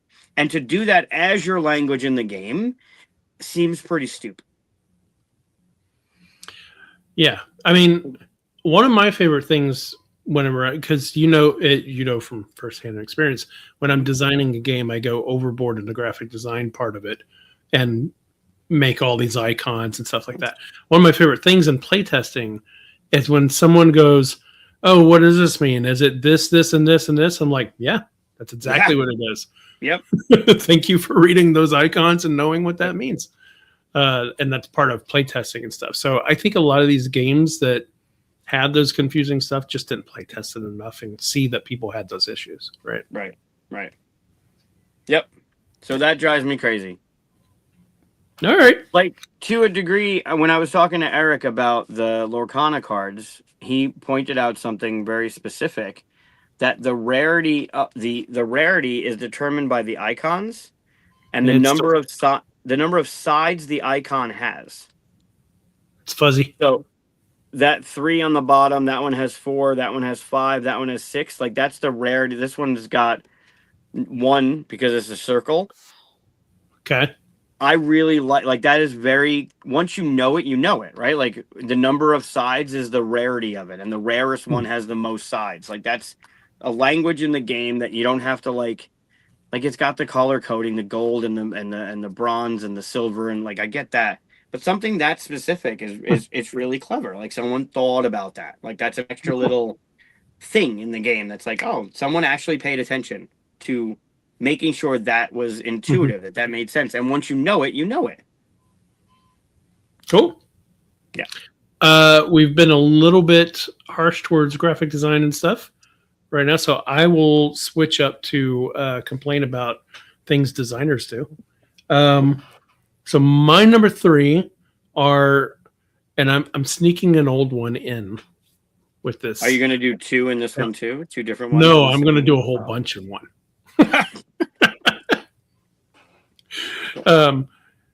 Systems or mechanisms that aren't worth the effort. So in this case, the first thing that popped into my mind was this game that I really like, Windmill Valley. I don't know if you played that one yet. It has the tulips on the front cover and it has a nice windmill and all that. I think it's Danny Garcia is the designer. Anyway, it's a great game. I highly recommend it. I've played it again right now. Interesting, because I think that was Arborea. I think he did Arborea too, which I just used. Yeah, I think you're right. Yeah. But there's a system in this that seems very off to the side, and it's every time you do I don't want to have to teach the whole thing, but every time you do a thing, remember to move this little thing over here, and then it'll give you 1 point. And you end the game with like 100 something points and stuff. Like, this isn't, you go, oh, okay. And everybody always forgets, yes, the juice. Everybody always forgets to do it. And it also, where it's positioned matters. It doesn't matter at all. It matters not to anything else. All it did was, it was like something thematic. It was like, ooh, every time you do this, it lets the water in or something like that. And it felt like something that they held on to that didn't need to be held on to. It's this little vestigial design that can you use that exist. Word after 10 o'clock? It's not 10 o'clock for you. Okay. It's right. It's only 9:17 here. It's this little, this thing that should have been cut in development that doesn't do anything or help anybody or anything like that. So stuff like that. That's a very specific one, but some broader ones would be like, have you ever gotten a game where they have, here's your bonus end cards. Like, if you achieve this thing at the end of the game, you'll get extra points, right? Some of these games, that feels so tacked on that it's like you get 2 points at the end of the game. Like, why do I have this? Just throw it away. It doesn't matter. No one's going to divert their game or change anything they're going to do for those 2 little points. Like, it becomes this little thing that you saw in another game if you're the designer, and you're like, oh, I like that too, so let's throw it in there. And those little bits of design thrown in there just because, or subjectively liked and stuff, taking away from the experience, that drives me insane. It's basically a lack of development, in my opinion. So 2 big points. Yeah, I mean, if you're talking about 2 points in Twilight Imperium, sure, those are huge, and they make a difference because you're trying to get to 10 first, so 2 points is huge. Yeah. But if your final score is 100, I mean, the 2 points could be the difference between a loss and a win, maybe? It can be, actually. I mean, one of the things, I'll pick one out, for instance. I love Arc Nova, right? Me too. Arc Nova has end-game bonus stuff, and it can be even pretty significant. Like, if you really dive into it, you can bump up the green score track maybe like 5 times, right? And somebody else just does it 1. That's a huge chunk of points. Yeah. But if you compare it to all the rest of the points and everything you're doing in the game, it still feels like a little side thing that was just put on the, like, oh, games like this have these bonus things, so let's put it on there as well. Like, it just didn't fit. And it always feels like, oh yeah, we have this to score. Like, it's a side thing that nobody, and they're too hard to do anyway. So yeah, that's my thing. That's a good annoyance. I'll agree. It's got to feel like it matters, or you're not going to focus on it. More than just matter. Like, don't add more points to it to make it matter. Like, make it, if it's not part of the game and the experience, just get it out of there. Yeah, I agree. That's a good one. That's my number 3. So we're bounced back. I'm going to be number 2, right? Do it, yeah. All right. Well, I feel like that one's too close to what I just complained about, so I won't do that one. Um, here's one. I've I'm gonna jump into rules because that's not always a designer thing. It's usually not. It's a publisher thing. Uh, and one very minor. Everybody has all kinds of different nitpicks about rules, right? Here's one very minor one, and it kind of goes with graphic design, which is put all the rules together and don't take a certain rule out and put it in a little colored box somewhere else with pictures, because my mind sees that colored box with pictures, goes, that's an example, and skip it. And I never see that rule. And it's the only place that rule ever exists. And sometimes even like the real sin is whenever they do put the rule in an example, thinking everybody will have to read this example to see this rule. And that's the only place that rule exists. But there's a weird thing about the way people design the layout of rule books is also kind of a language. People know whenever they're reading that, like, oh, that's in a little yellow box. That's just some thematic crap I can skip or something, right? If it's not in the main text, I'm not reading it. I'm skipping your examples. I'm skipping your thematic stuff. I'm just learning the game. And then I lose half your rules because you stuck them in weird, silly little stuff, right? So don't do that.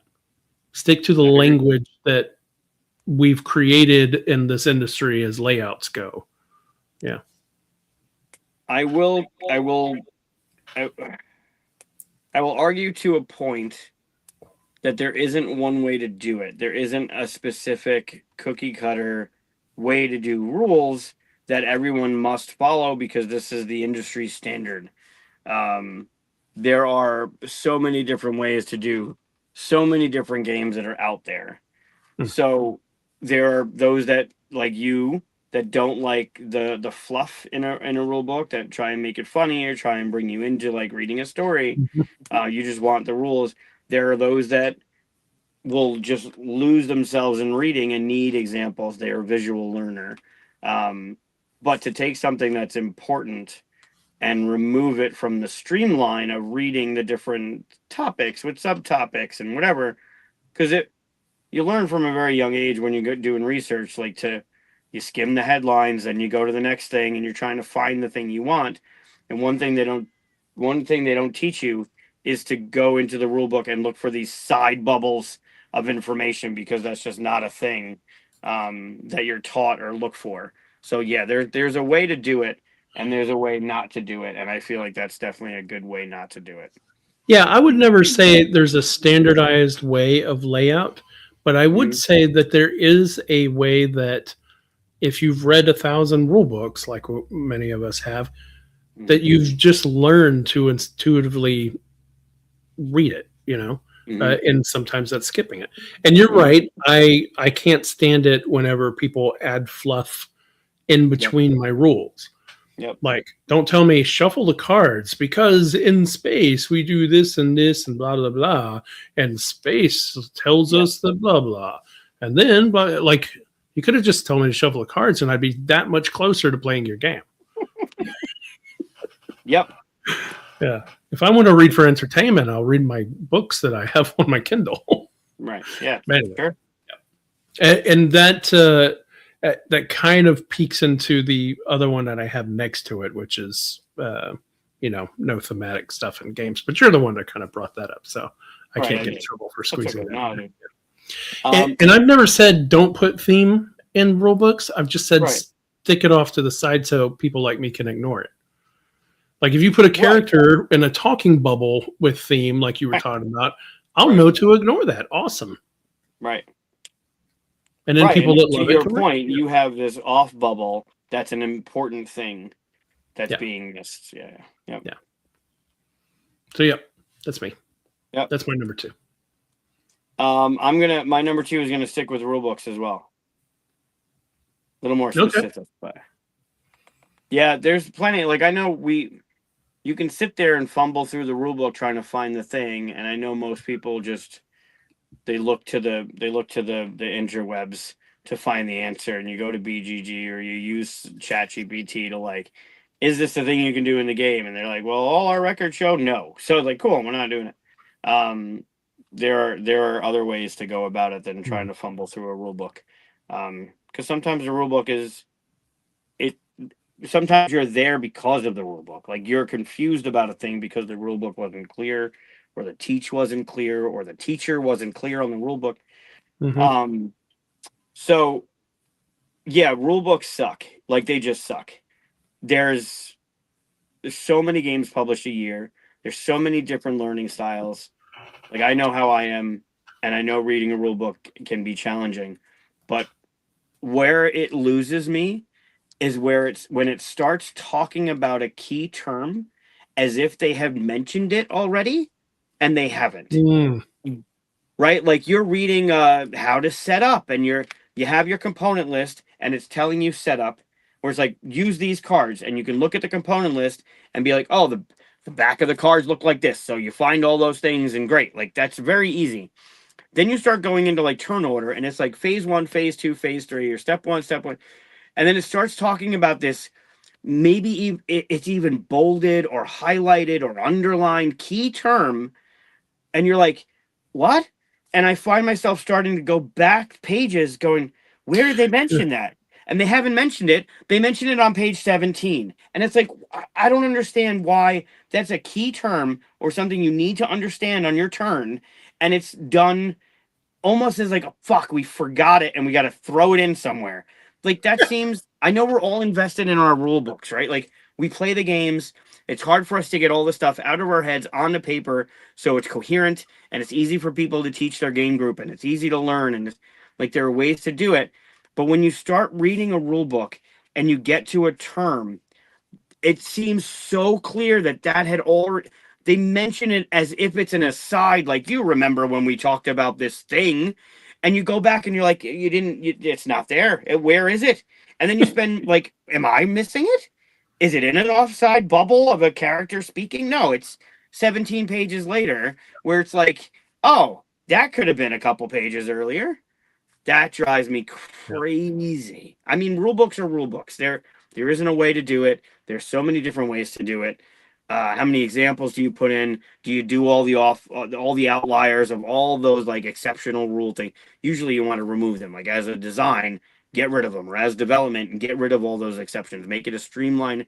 Remove 17 sentences by just doing 2. Like that's Mm-hmm. great. But when you do something like that, where there's these powerful terms that you need to know, and they're not in the explained rules, they're later. It's just holy crap, that's annoying.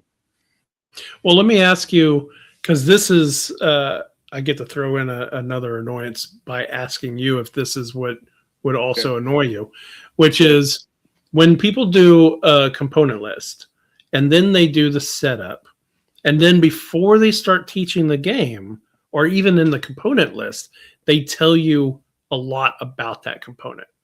Like instead of saying, here's the spell cards, and then set up the spell cards, they say, here's spell cards. Spell cards let you jump over the Mojo Hill and let you, exactly, that face right there, Mojo Hill, you don't know what that is. So why are you telling me before we even get to the rules, you know?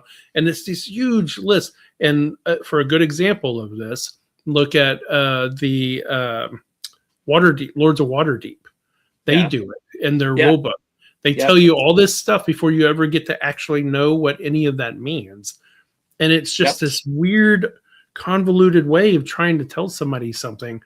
Like I'm watching Memento, like from the end going to the beginning. Like I don't understand what's going on here.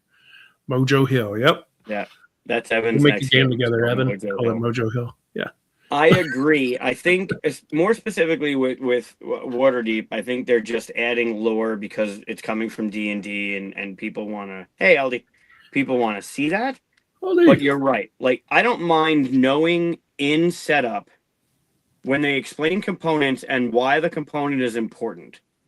Here's a deck of cards. These cards are really good for doing this thing later on. Like, oh, okay, those are those kind of, it almost reinforces what that component's going to do later. So when I see it later, I'm reminded, oh, those are the things we need to explore the hex tiles or whatever it is.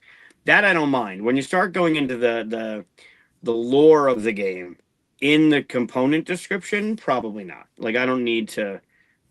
I mean, sometimes depending on who I'm teaching, like tomorrow night at game night, depending on what game I'm teaching, sometimes underneath the title and the 2 to 4 players, 20 minutes, whatever, there's like this little paragraph of like, we have come to the forest today to do this thing and do that. Like, I'm not. I just want to play the game. And some people want that. Like, I get it, but like, if you're meeting up for 4 hours and you have a certain amount of time, you don't necessarily need to go into a narrative of like a Shakespearean sonnet of why we're gathered around this fire and doing. I don't. You're gonna roll dice. You're gonna move your workers. You're gonna do some resource. Like, I don't need to get into all of that. There's a place for it. Usually, that kind of stuff I'm skipping to. And to your point, I don't need the lore of the component in the component description. Like, I like the map of the components, the reference of like numbers to set up. Like, here's number 2. Cool. That's what number 2 is. Like, that's great. Yeah, I don't need the lore in that thing. But when you get into that, the key terms being so misplaced in a rule book, that is like, it drives me, because it's so much more frustrating to figure that out and to then be able, like, now I have to redistribute the information in my head in teaching, and I'm going through a rule book like we're going on an old map quest trip where I got to go through the pages that were dropped on the floor. And now I got to go page 7, page 30, page 2. Like, it's all over the place. Well, and to pile on to that, what causes a lot of that issue also is them not calling a card. They're calling it a scroll or something weird to where you're so confused. If they just say spell card and you showed what that looked like in the component list, it doesn't matter later on if they're like, oh, draw a spell card. You're like, okay, I know what that is. I saw that, right. Whatever this means, and then you can carry on with them. But when they're like, draw the mojo filter or whatever it is, then you're like, I don't even know what that is. Is this token it? I don't know what any of that is. Unless it was predefined. If you want to, if they're spell cards and you want to call them scrolls, and it's defined in the component and it's defined in setup, great. Call them scrolls forever. But when you call them like this deck of cards, like the spell cards and the adventure cards and the item cards, and then you call them scrolls later, and you're like, did someone miss an edit? Did someone not do Control F and find all the times where they said scroll to change it? Like, what happened there? That I mean, not necessarily disorganized and not necessarily like a misplaced term or a defined term later than it needs to be. But yeah, if you're going to call it one thing and then all of a sudden you kind of get fancy with it and you call them something else, it throws it all off, because now the person trying to learn that game is going back trying to figure out what they skipped or what they missed or did I not read it properly? And you're just adding more time to this game that's already probably frustrating at that point. Yeah. Although I would caveat and say, don't call them scrolls, call them cards. Everyone knows what cards are. Sure, but maybe in the game you want to call them scrolls, but then call them scrolls and call them scroll cards. I don't care. Sure, that's fine. Call them scroll cards. That works too. I'm piggybacking one of mine that I'm not talking about onto you. I see it. That's right. I see it. All right, we're down to number 1. Number 1.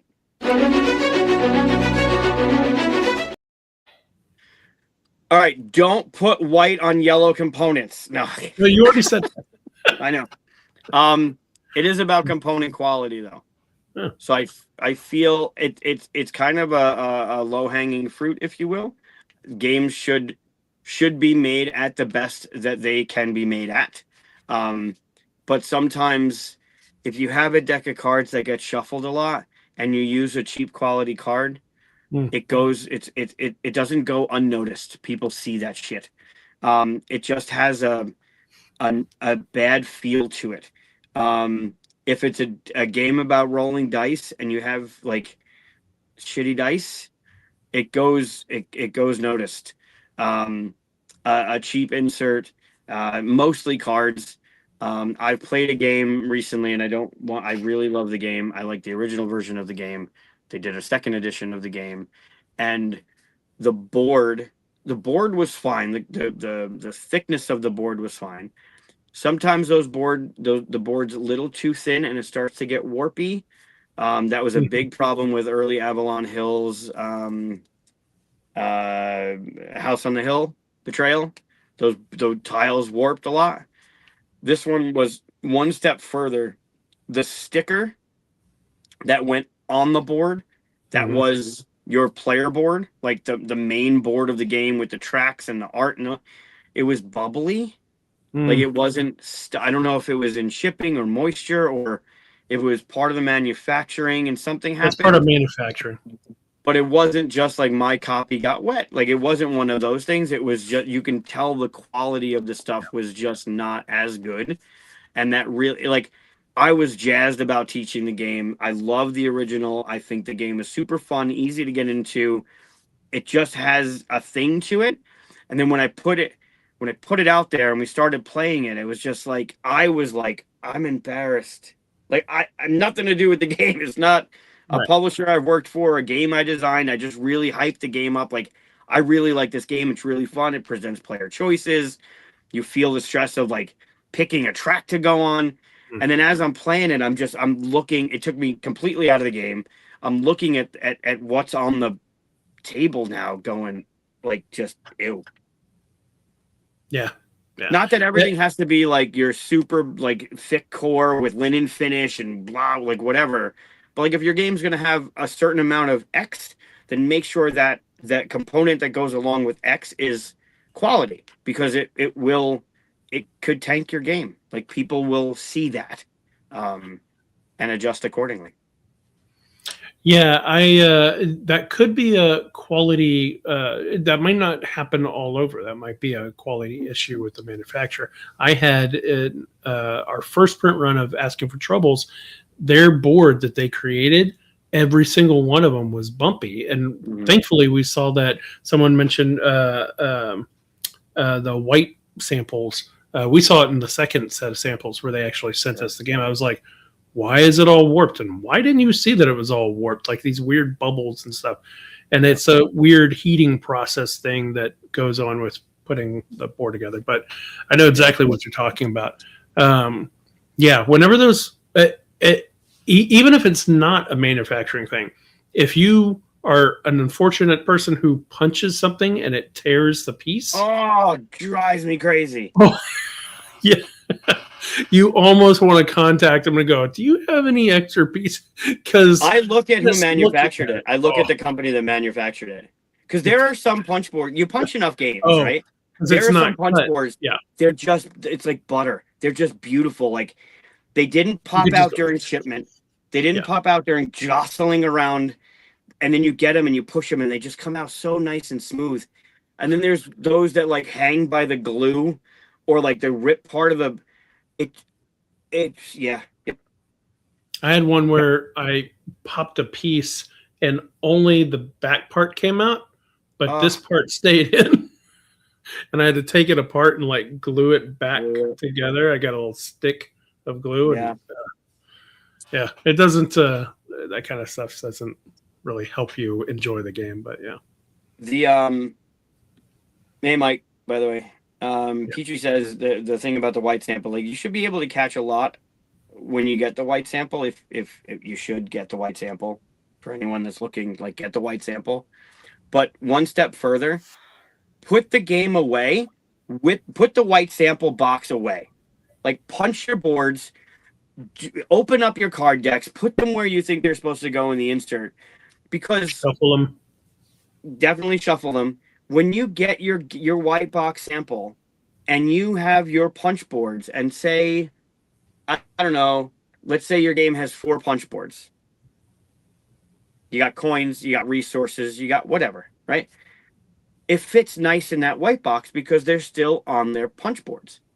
Then you punch them and put them in a bag or put them in the spot they're supposed to go. Even your cards. And your cards are this big, but your inserts are this big, and the cards are over the top of the insert, so the cards are going to move around in the box. Your punch boards fit real nice, but the box won't close when you punch everything out because you didn't account for the space it's going to take when everything's punched. Like, the white box samples are so key to making sure the quality of your game, like that first impression, if that's negative, it's gonna have an impact. And like there's no doubt about it.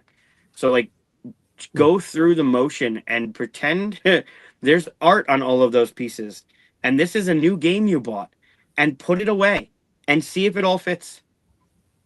Talking about poor quality, your internet is all fuzzy to me. Oh, it's garbage. Yeah. Yeah, I mean, I agree, and I feel like you have found a way to squeeze a lot of annoyances into one, and I can't get mad at you for that because I've done it to almost all of mine. It's all components. It's all component quality. Yeah. Poor quality is my next coffee shop. That's Evan. I love you, I Evan. don't think I'd go to a poor quality coffee shop. Okay. I've complained about things that designers do. I've complained about things that publishers do. That's cool. Yeah. On the Rocks is Peachy's game. Mm-hmm. That's cool. And I've complained about stuff that graphic designers do. So I'm going to complain one. I know you have a whole list. I'm going to complain one that I do. Gamers do. Okay. So this is across the game table. This is what gamers do that drive me insane is gamers who have a grudge. Oh, it's not even on my list. So no. So something specific in a way. I'm not talking about from another game, although that's part of it. But if we're playing a game, let's say Cyclades or something like that, and I take an island from you, which is part of the game. It's supposed to be that. There's mechanisms in there for me to do it. The only way I can win is to do it, that kind of thing, right? Mm-hmm. Mm-hmm. And that person says, if you take that island from me, I will turn this game into, I don't care if I win, I will just try to destroy you. I'll stop playing and I'll leave. Yeah, I'm done with that game. Even if they say I take it back, I'm done. And the reason why is because that turns that game into a vengeful thing. Mm-hmm. I didn't attack that island because I'm trying to be mean to you. Yeah. But that person now has a grudge that they don't care about their enjoyment. They don't care about my enjoyment or anybody else at the table. They don't care how they're affecting everybody else. They just want to get back at me. And that's a mean thing that wasn't in the game before. And I've seen it before. I haven't seen it in a long time, which is great. But it's a thing that has moved me away from games that have that kind of element in it just because I don't want to run into it. Yeah. Like, I don't play Cyclades, which is one of my top 10 games, but I don't play it that often because sometimes that kind of thing can happen. Mm. So unless I'm playing with people that I really know are going to be fine with me doing a thing, like attacking them whenever it clearly benefits me to do so. Right. Just like I'd be okay if they attacked me. If it, like, of course you're like, oh man, that sucks. Sure, complain or whatever, but don't get mean. Don't make it personal. That's whenever I'm done with that kind of thing. Yep. You play to have fun. There's not a tournament. There's no trophy. But also identifying that this person isn't doing a thing to be mean to you. Right. They're doing it because that's what's helping them win, and that's the game. Right. Right. Yeah. Right. There were many times that I played with Alan, with Bobby, and if Alan knew he wasn't going to win, his next objective was just to make sure Bobby didn't win. And it was hysterical. Like, we all had fun with it, but we weren't in it to be vengeful or mean or whatever. It was just a turn to be like, all right, well, I'm going to make sure you don't win now. And they had that thing. It was fun. There's a version of this where it's ha ha ha, silly. Right. We're a bunch of, we're old friends. We're playing a game that's 10 minutes long, all that kind of stuff. There's a version of that that's fine. You screwed me over in a cockroach poker. I'm getting you next time. That kind of stuff. Right. That's not what I'm talking about. I'm talking about the actual mood has changed at the table. Right. This person's upset and steaming and took it personally, all that stuff. Yeah. Right. Yeah, that could definitely happen. I play 2-player with my wife all the time, and both of our main objectives is to beat the other one. So well, Well, yeah, 2-player. You need to beat the other person in order to win, right? Yeah. I mean, I've sat at a table at conventions with my wife with two other people who don't know us, and they go, "Oh, it's a couple. They're going to work together." I said, "You don't understand. You're No. NPCs. My job is to beat her."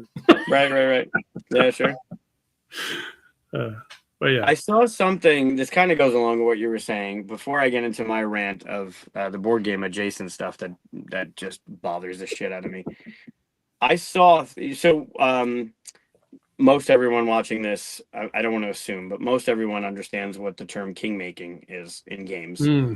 For those that don't, also known as oath. Yep, oath. It's a position you are put in to determine the winner. If you take option A, this person wins. If you take option B, this person wins. But the winner is a result of what you do. And I saw something where they said there are those people that are like, I don't want to do that because I don't want to determine the winner. But by not assuming that role, you are still king making in a way. If you don't do the thing the game is asking you to do, then you are determining the winner by not doing the thing the game is asking you to do. And I think I appreciate the point of view, and I think that's a problem in the game, where if it comes down to that, then I mean, I don't have an example at the ready, but a king-making game where it's put on your plate and you abstain from doing the thing that the game is asking you, the trajectory of the game is put before you, you are then king-making, and that I feel is a problem. I think that's, I don't know if it's a bad design or a flaw in the design, or I don't know what to quantify that as, but I feel like by not king making, you're king making. That's an interesting position to be put in. Yeah, I mean, I've even played in games where people are like, "Oh, I have to leave. I'll just give all my pieces to this person." I'm like, "Whoa, no, you won't. Fuck, you are. What are you doing?" No. Yeah, No. well, where does it go? You know, all that stuff. I was like, we stop the game is what happens, because that's not happening. I'm not playing another hour of this if it totally happens that way. Yeah. Yeah. No, that ain't happening. Yeah, there's a lot of stuff like that. The king making, I mean, I brought up Oath because there are games specifically designed for this kind of thing. I guess some people like it. A-holes are someone I am teaching move. Yeah. I mean, you could feel like you're getting piled on or being picked on.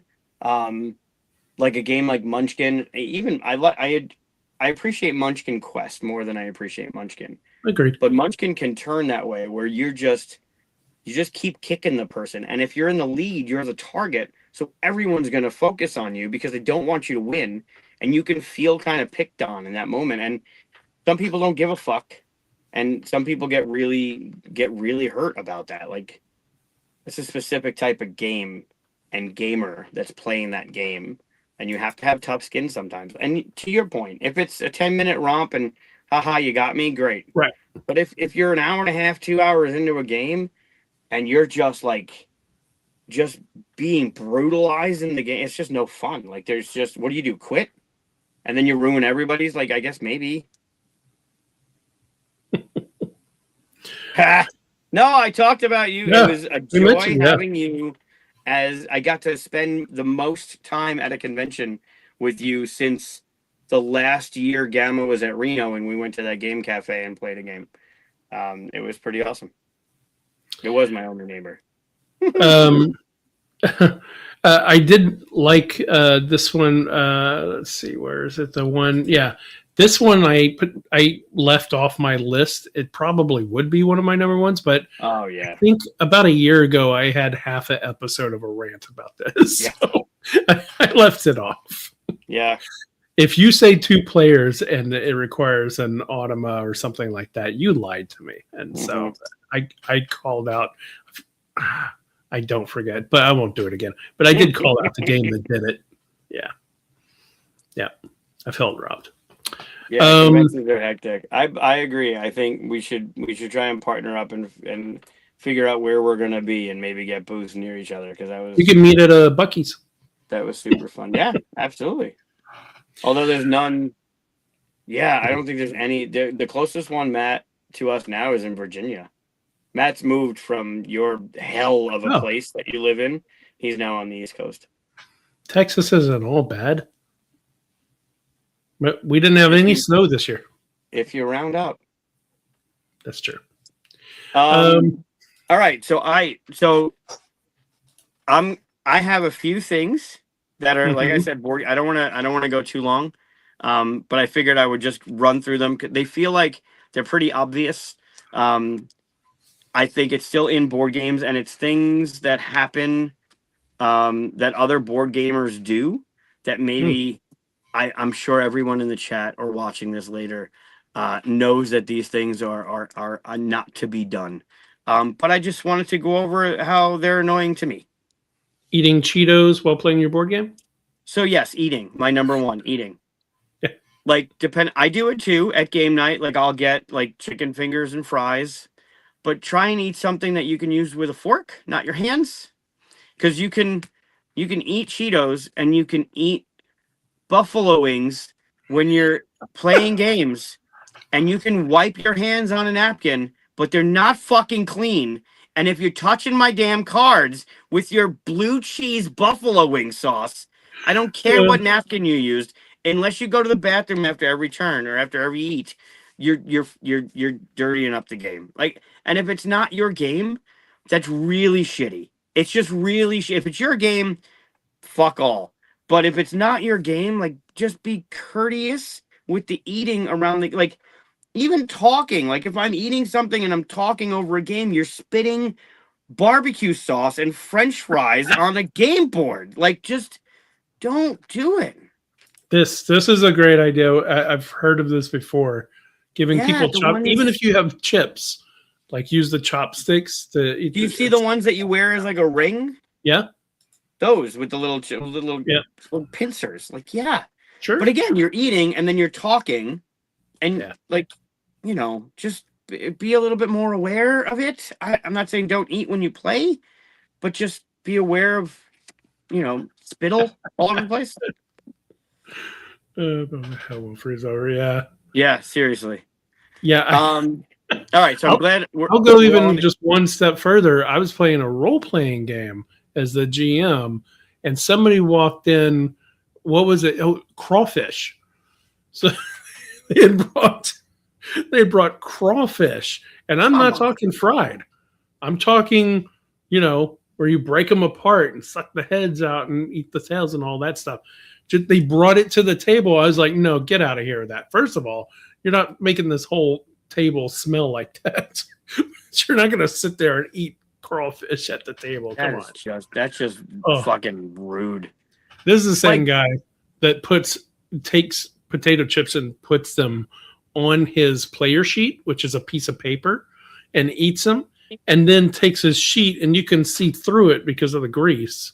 And he's no, like, I don't know which dice I roll because, no, you're an like, idiot. You're an oh, idiot. so sorry. Go ahead. Like there's like I talk about it a lot, the Heroes of Arcadia. That game is meant to be like, they understand you're going to be drinking when you're playing that game. Everything is washable. Like when we play at the brewery, the cups go in the dishwasher. Like they can go in those little sink cleaners. The cards are PVC. You just spill. One of the live plays we did, I punched a pint glass of beer all over everything, but everything can be cleaned like that. Yeah, that's That's different. not that bad. I'm not saying do wings and play that game, and that's okay. Just be courteous of the game you're playing. Like,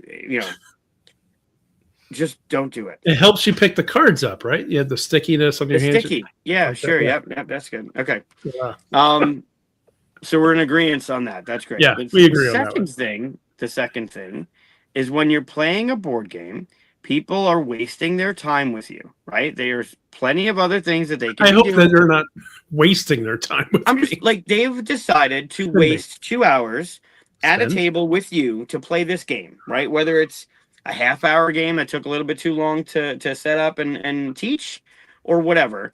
There are plenty of other places or other people that they could spend their time with.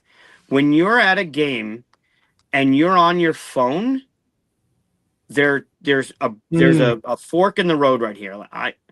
I'll send a text message to see how the kids are doing, or I'll get a text message with the kids in their diaper or their underwear running around like, haha, funny, look what's going on.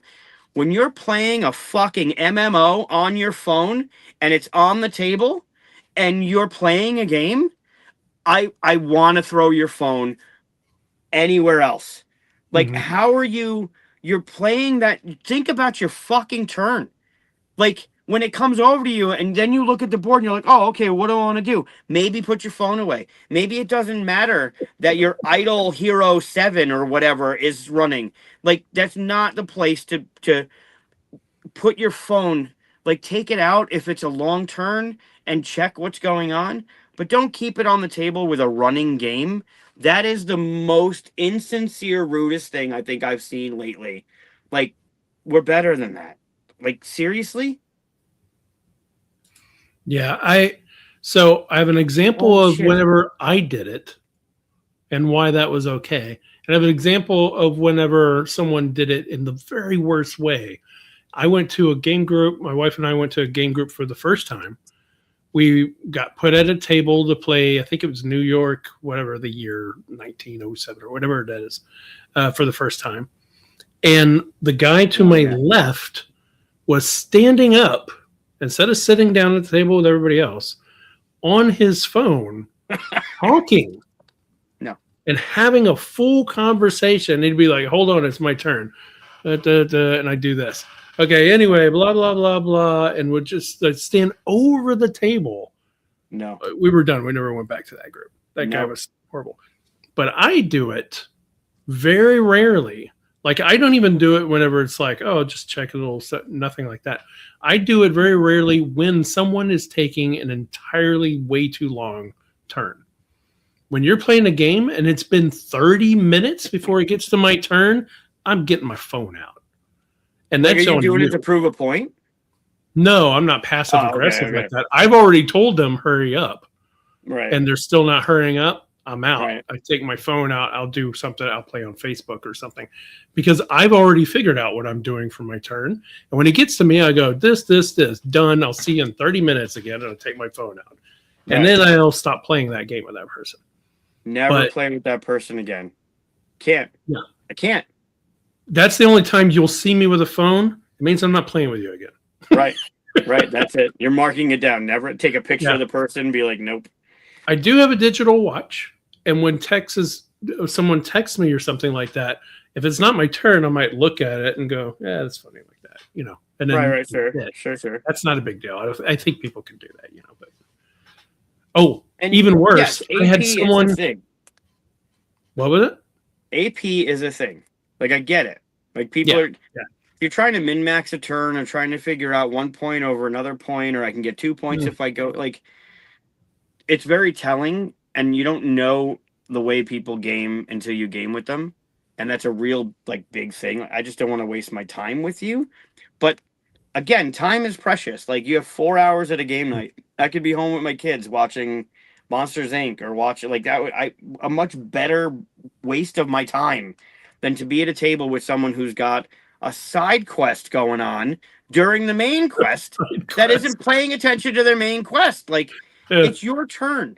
Go. Like, think about it. Go around the table. Watch what other. Sometimes it's a solo adventure that you're doing. I get it.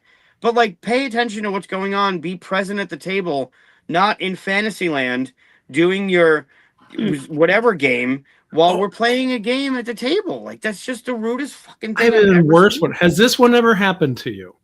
Where you're taking your turn, everybody's done their turn, they did their turn. Now it's your okay, and you're going, okay, I'm doing this and this, and then someone goes, "Has anybody seen this SNL clip?" and plays it over the table, and so everybody here, watch this. Hold on, everybody, watch, and No. just interrupt everything. No. Oh, that's when you throw the phone. That's Yeah. what happens there. It's sad, but I mean, I know they're in every group. Like, I've seen it. I've seen it. I can't believe the rudeness of that specifically. Like, you get your phone out, or your significant other is walking around and is calling to say, hey, I'm getting boba tea, do you want something? And you take the Oh call, yeah, or you get the text. yeah.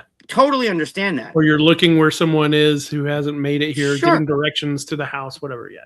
Not an issue. This is specifically when you have another game like a side quest, when you have another game going on the table, you're not even fucking hiding. You're not pulling it out and playing a turn, or like you're involved in 72 different BGA games and you're playing them at the table while you're playing a game at the table.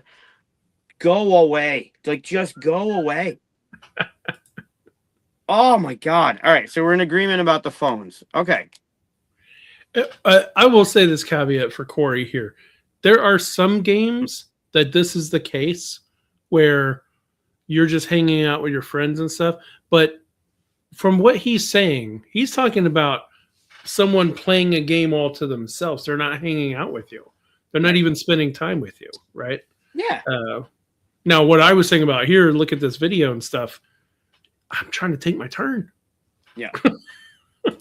So anyway, not like rush your turn, get another game to the table. Like, enjoy yourselves, but like, be present with the people that are there to spend time with you. They're there. They chose to sit at a table. Maybe they didn't choose. Maybe you were the only table available, so they just sat down. But like, we're representatives of the hobby. We want more people to play in our world. Like, it's a pretty inviting world. And then here you are with your whatever the fuck. Like, come on. The only video you should be sharing at the table is ours. No, I'm kidding. Don't do that. Yeah. Or how to play.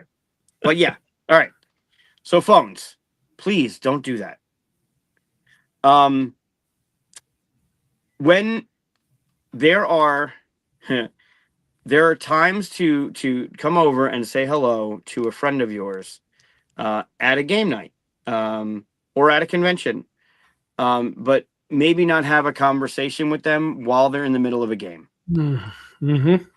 Like, the four of us are playing a game, and then someone comes over to the table and starts talking about anything else and disrupting you because they need to talk to you about something when we're playing a game. And inevitably, it's your fucking turn, and now you're involved in a conversation, and we got to be the assholes to be like, hey, can you take a turn? Or can you shut your mouth? Or can you go?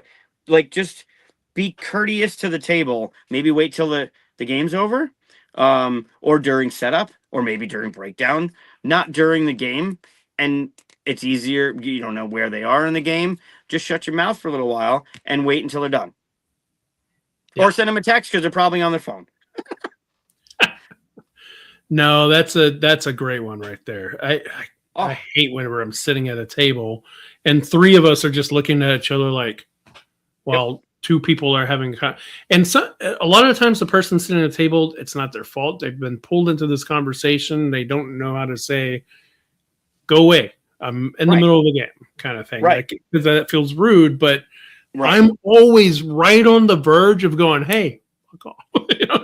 Go away. We're playing. It's not always the person's fault because, like you said, they might not know how to say, excuse me, I'm in the game, and they think it's going to be a second, and then they're like vampires. They were invited in. Now they're going to stay a little while and talk to you about something.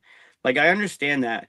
And I do it too. Like, when I show up at game night and people are playing a game, or I'm leaving game night and people are still playing a game, I'll say bye. I'll say I'll see you later. Oh, yeah. Somebody might ask me a question. Yeah, something short. But when you start getting involved in like your bus trip over or your work day or anything else that takes more than like a hey, how are you? Like, maybe we can play a game later. When they pull up a chair. Oh my God. Oh my God. You're not because in that's this the game. person that's pulling out their phone during a game. Like, I don't want to play with the person with the phone. And more than likely, the person that's coming over and interrupting the game is going to be a person that's going to be on their phone. Like, I already know I don't want to play games with you. Just, like, be courteous to the people around you, right? The eating, playing another game. I've seen people playing BGA on their phone in a game. Like, what are you doing? Oh, my God. Yeah. All right. To go along with that, this is like a 3.5, although I haven't. I see the grade getting more and more as you're going. Oh, yeah. Oh, yeah. This is great. This is like a get off our lawn. People that take your turn for you. Like, not necessarily quarterbacking, like in Pandemic, where someone's like, no, you do that on your turn, then they're going to do that on their turn, so I can do this on my turn. Like that quarterbacking is one thing. Don't be the quarterback. Some games, if you're asked for your opinion, cool. Don't offer it unless asked. But the people that are telling you what to do on your turn that aren't even at the table playing the game with you, that are like that person that was just talking, and then they're like, oh, you should go do this on your turn. Fuck off. Like, you're not even at the table playing with us. You were not invited. I didn't ask you for your opinion. Like, hey, what should I do on my turn? You're just interjecting what I should, like, over my shoulder. Like, come on. Oh my God. Yeah, I know. I don't want to say too much, but I've run into this recently where I'm watching cooperative play happen, and someone is going, "You should do this and this," and he's saying it over the person who is saying the exact same thing. Right. Okay, I'm going to go to this and do this, and he's like, "You should do this and this," like trying to get it. You can hear him speeding up to get it in before they say it, so that he's helping. Stop helping. Let the person take the turn. Yeah. Totally. Offer if asked, right? Offer. What should I do? Yeah. Especially if it's co-op. And Matt said it, like, it happens in co-op games. They lend themselves to it, right? No different with the Batman game that Richard and I designed. Like, it's co-op. So, yes, you're going to be like, no. Don't spend your die over there. Spend your die over here because I have the 5 and I can do that. I might try. It's hard sometimes. It really is. But, like, unless you're like, hey, what should I do on my turn? Then you're going to get 45 different things you should do on your turn. Just don't. Like, don't. And if you're not at the table, holy shit, don't do that. Just walk right by and go, I wouldn't play that, and just keep going. Yeah. Oh, you're going to do that on your turn? What? You've already lost. Oh, my God. All right. This one's I'm going to start doing that now. I'm going to walk past games and just look down and go, not that. Yeah. Are you sure? Are you sure about that? Yeah, I won't even know how to play. I'll just nope. Wouldn't do that. This one is just, it's a pet peeve of mine, and it drives me crazy. And I know there are plenty of people that it just doesn't affect, but it hits me every time I see it. It's almost as if I'm praising a game. But when I go to put a game away, I will hold the game up and look at the bottom of the box to see which way is oriented, and then put the top on accordingly. And there are those heathens that just put the box top on any way they want. They put it sideways. They don't look at the back of the box. It's upside down. Drives me crazy. Like, I fix other people's games. I'll take the box top off and put it on. Just because of the way, if you look at the front of the box and you turn it over, when that's upside down, I want to throw it in the garbage. Like, it drives me crazy that someone doesn't take the extra. It's just a pet peeve of mine. It drives me. It's annoying as shit. If I go to look at the game, because now I got to take your box and turn it around, jostling all the components inside. And we've already talked about inserts and how they're not necessarily that great in holding the components. I've seen it that way in manufacturing, like the plastic's still on it. Yep. Oh, that's like, what are you doing? Yep. You know what? And there's no way around it. And I almost start to shake when I think about it. But the front of the box is a panorama, and the back of the box is a portrait. Mm-hmm. There's no good way to put it on because no matter what you do, it's not the right orientation. Yep. Like, I can kind of get around it. It still irks me. But man, when I see somebody put their box, like, I stop them when they're putting it really is just a pet peeve of mine. I early on used to put the box on upside down on a game that I didn't like. So that later on I would pull it and go like, what is this game? Oh yeah, I didn't like that. But I stopped doing it after a while because then I couldn't remember why I didn't like it. So it's your own code. It's your own code. I agree with Emin. Emin seems like the most, like, he doesn't have that in his body, but I can see you doing this for sure. That's funny. It is, I will say, manufacturing wise, the box goes on better whenever it goes on the right way versus sideways, because the way the box is built, it actually, you know how whenever you build a box and you have a corner like that, right? It's not like that. There actually is a higher, wider and thinner part. So it does fit better. So if you put it on sideways, you'll have that thing where you lift up the box and the bottom won't come down, and you have to like shake it. So yeah. Oh, I didn't even put that in. When you put the glossy on the box bottom, yeah, and it won't open up. It like sticks. Like Flying Frog does that a lot with their stuff. Yeah, and if you lift a little bit, maybe you'll get it going like because you get the air in there. Yeah. Oh my god, for sure. All right, last thing I promise. Man, we are so picky. I call this one wild rollers. There isn't one way to roll dice. If you have a dice tray, that's great. If you have a dice tower, that's great. Those people that roll their dice all over the table, drives me crazy. Right? Like it's almost off the table, but it's on your side of the table. It's over here. It knocks pieces over. It hits into a card deck. Like, you don't have to roll like all dainty in front of you, like in little, like just drop them over, like roll the dice. But you don't have to, it's not craps, right? You're not playing at a craps table where you're trying to throw them 4 feet ahead of you and bounce off a wall. Like, just roll the dice. I don't understand where, like, is it a skill? I know a guy that throws everything. Like, it's not his game. He'll go, here, it's your turn, and take the card and just throw it across the table to the person there where he could just hand, but just throw it. And, like, it goes off the table. It gets damaged, stuff like that. There are people that just don't care. I would never. That's just not being courteous to the. If it's your game and you want to throw it around, whatever. I mean, that's just a lack of courtesy. But there are those people that roll dice more. I see more of it than I thought I'd ever see. That roll dice just like with this force behind it, where there's just no control. Like it does. You're just rolling dice. They're gonna roll. They're gonna bounce. They're gonna do a thing. You don't have to chuck them across the table at knocking over everything. Yeah, it's not a dexterity game. Like there's no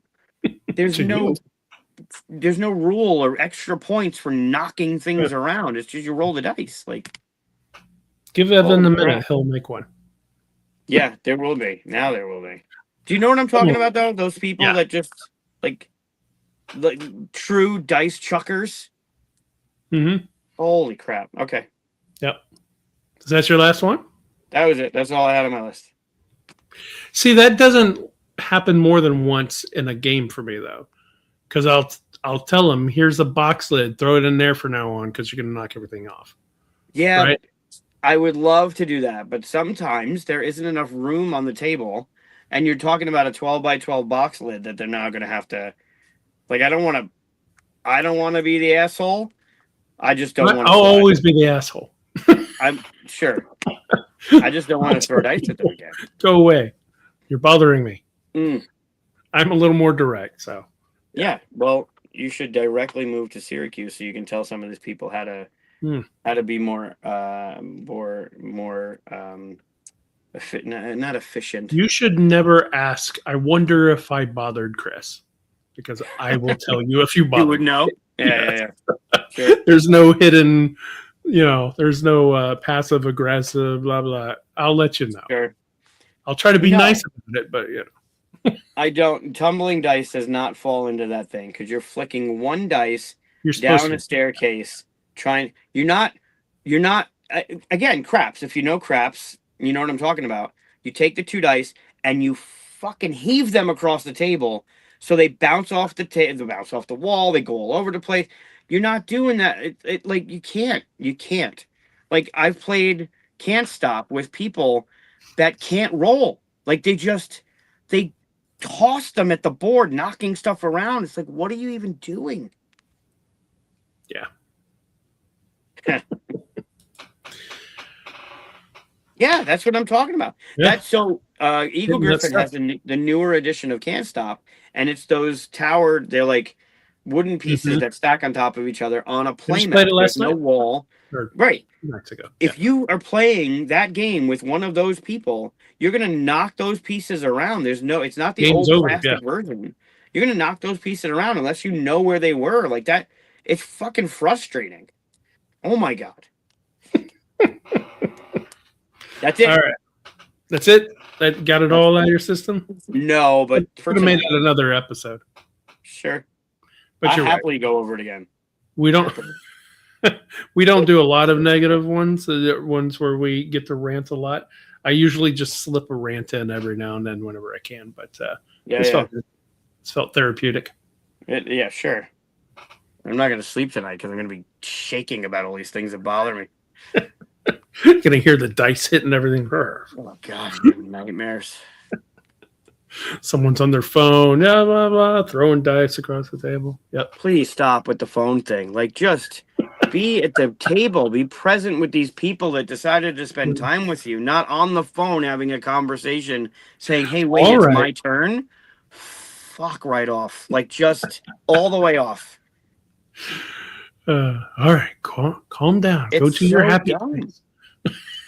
That said, all of this said, 98% of this industry are very inviting and super friendly and tremendous people that I am proud to call my friends and I'm happy to be a part of. There are just, as in most, I'm sure, all industries, there are just some people that don't have any board game etiquette. And you find them and never play with them again. Yep. So if you've ever only played one game with Mike, you know who you are. Yeah. If you've ever only played one game, there's probably a reason. Hands Mike a Snickers. That's hilarious. It's so frustrating. There are some things that it bothers the piss out of me. And it bothers me. I'm not even involved. I'll just get like a text message about something. And I'm like, do I really have to remind this summer camp that they're not supposed to be doing this thing? Like, we're adults. Oh my God. Okay, well, I will go have a Snickers upstairs. Yeah. Now that you've gotten it all out of your system, at least some of it, you've gotten a little bit of it out of your system. We can thank everybody for showing up and coming by and all that stuff. I have played multiple games with you, Alan. It's because you live in another hemisphere almost. Like it's not another hemisphere, but you're pretty far away. He is. Yeah.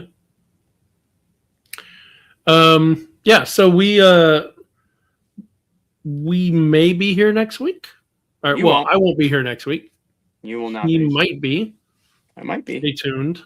We'll see what he can brew up. Hopefully it'll be fun. You'll find I had more time to plan other than getting broadsided on a live show. You have a whole week. That's way more time than we put in any of this. You leave tomorrow. Sure. I'm getting Luca to do the thumbnail for next week's show. No, I'll make the thumbnail. It's gonna be Luca. I'm gonna give you Luca's. It's gonna be. You'll see. Great. I have an idea. Wonderful. Yep. All right, everybody. Thanks for watching our rants. Next time. What did we miss? What bothers you? Put in the comments. That you're here this long, there's 10 people watching right now. Drop a comment of something we didn't mention that irks you, that annoys you when you're playing games. Or maybe reinforce that I'm not crazy. And the things that bother me also bother you. That would be nice to know, too. One thing does not exclude the other. Fair. Thanks, everybody, for watching. Like and subscribe and hit all the buttons and all that stuff. Hit the right button. Bye, everybody. See you at Dice Tower West.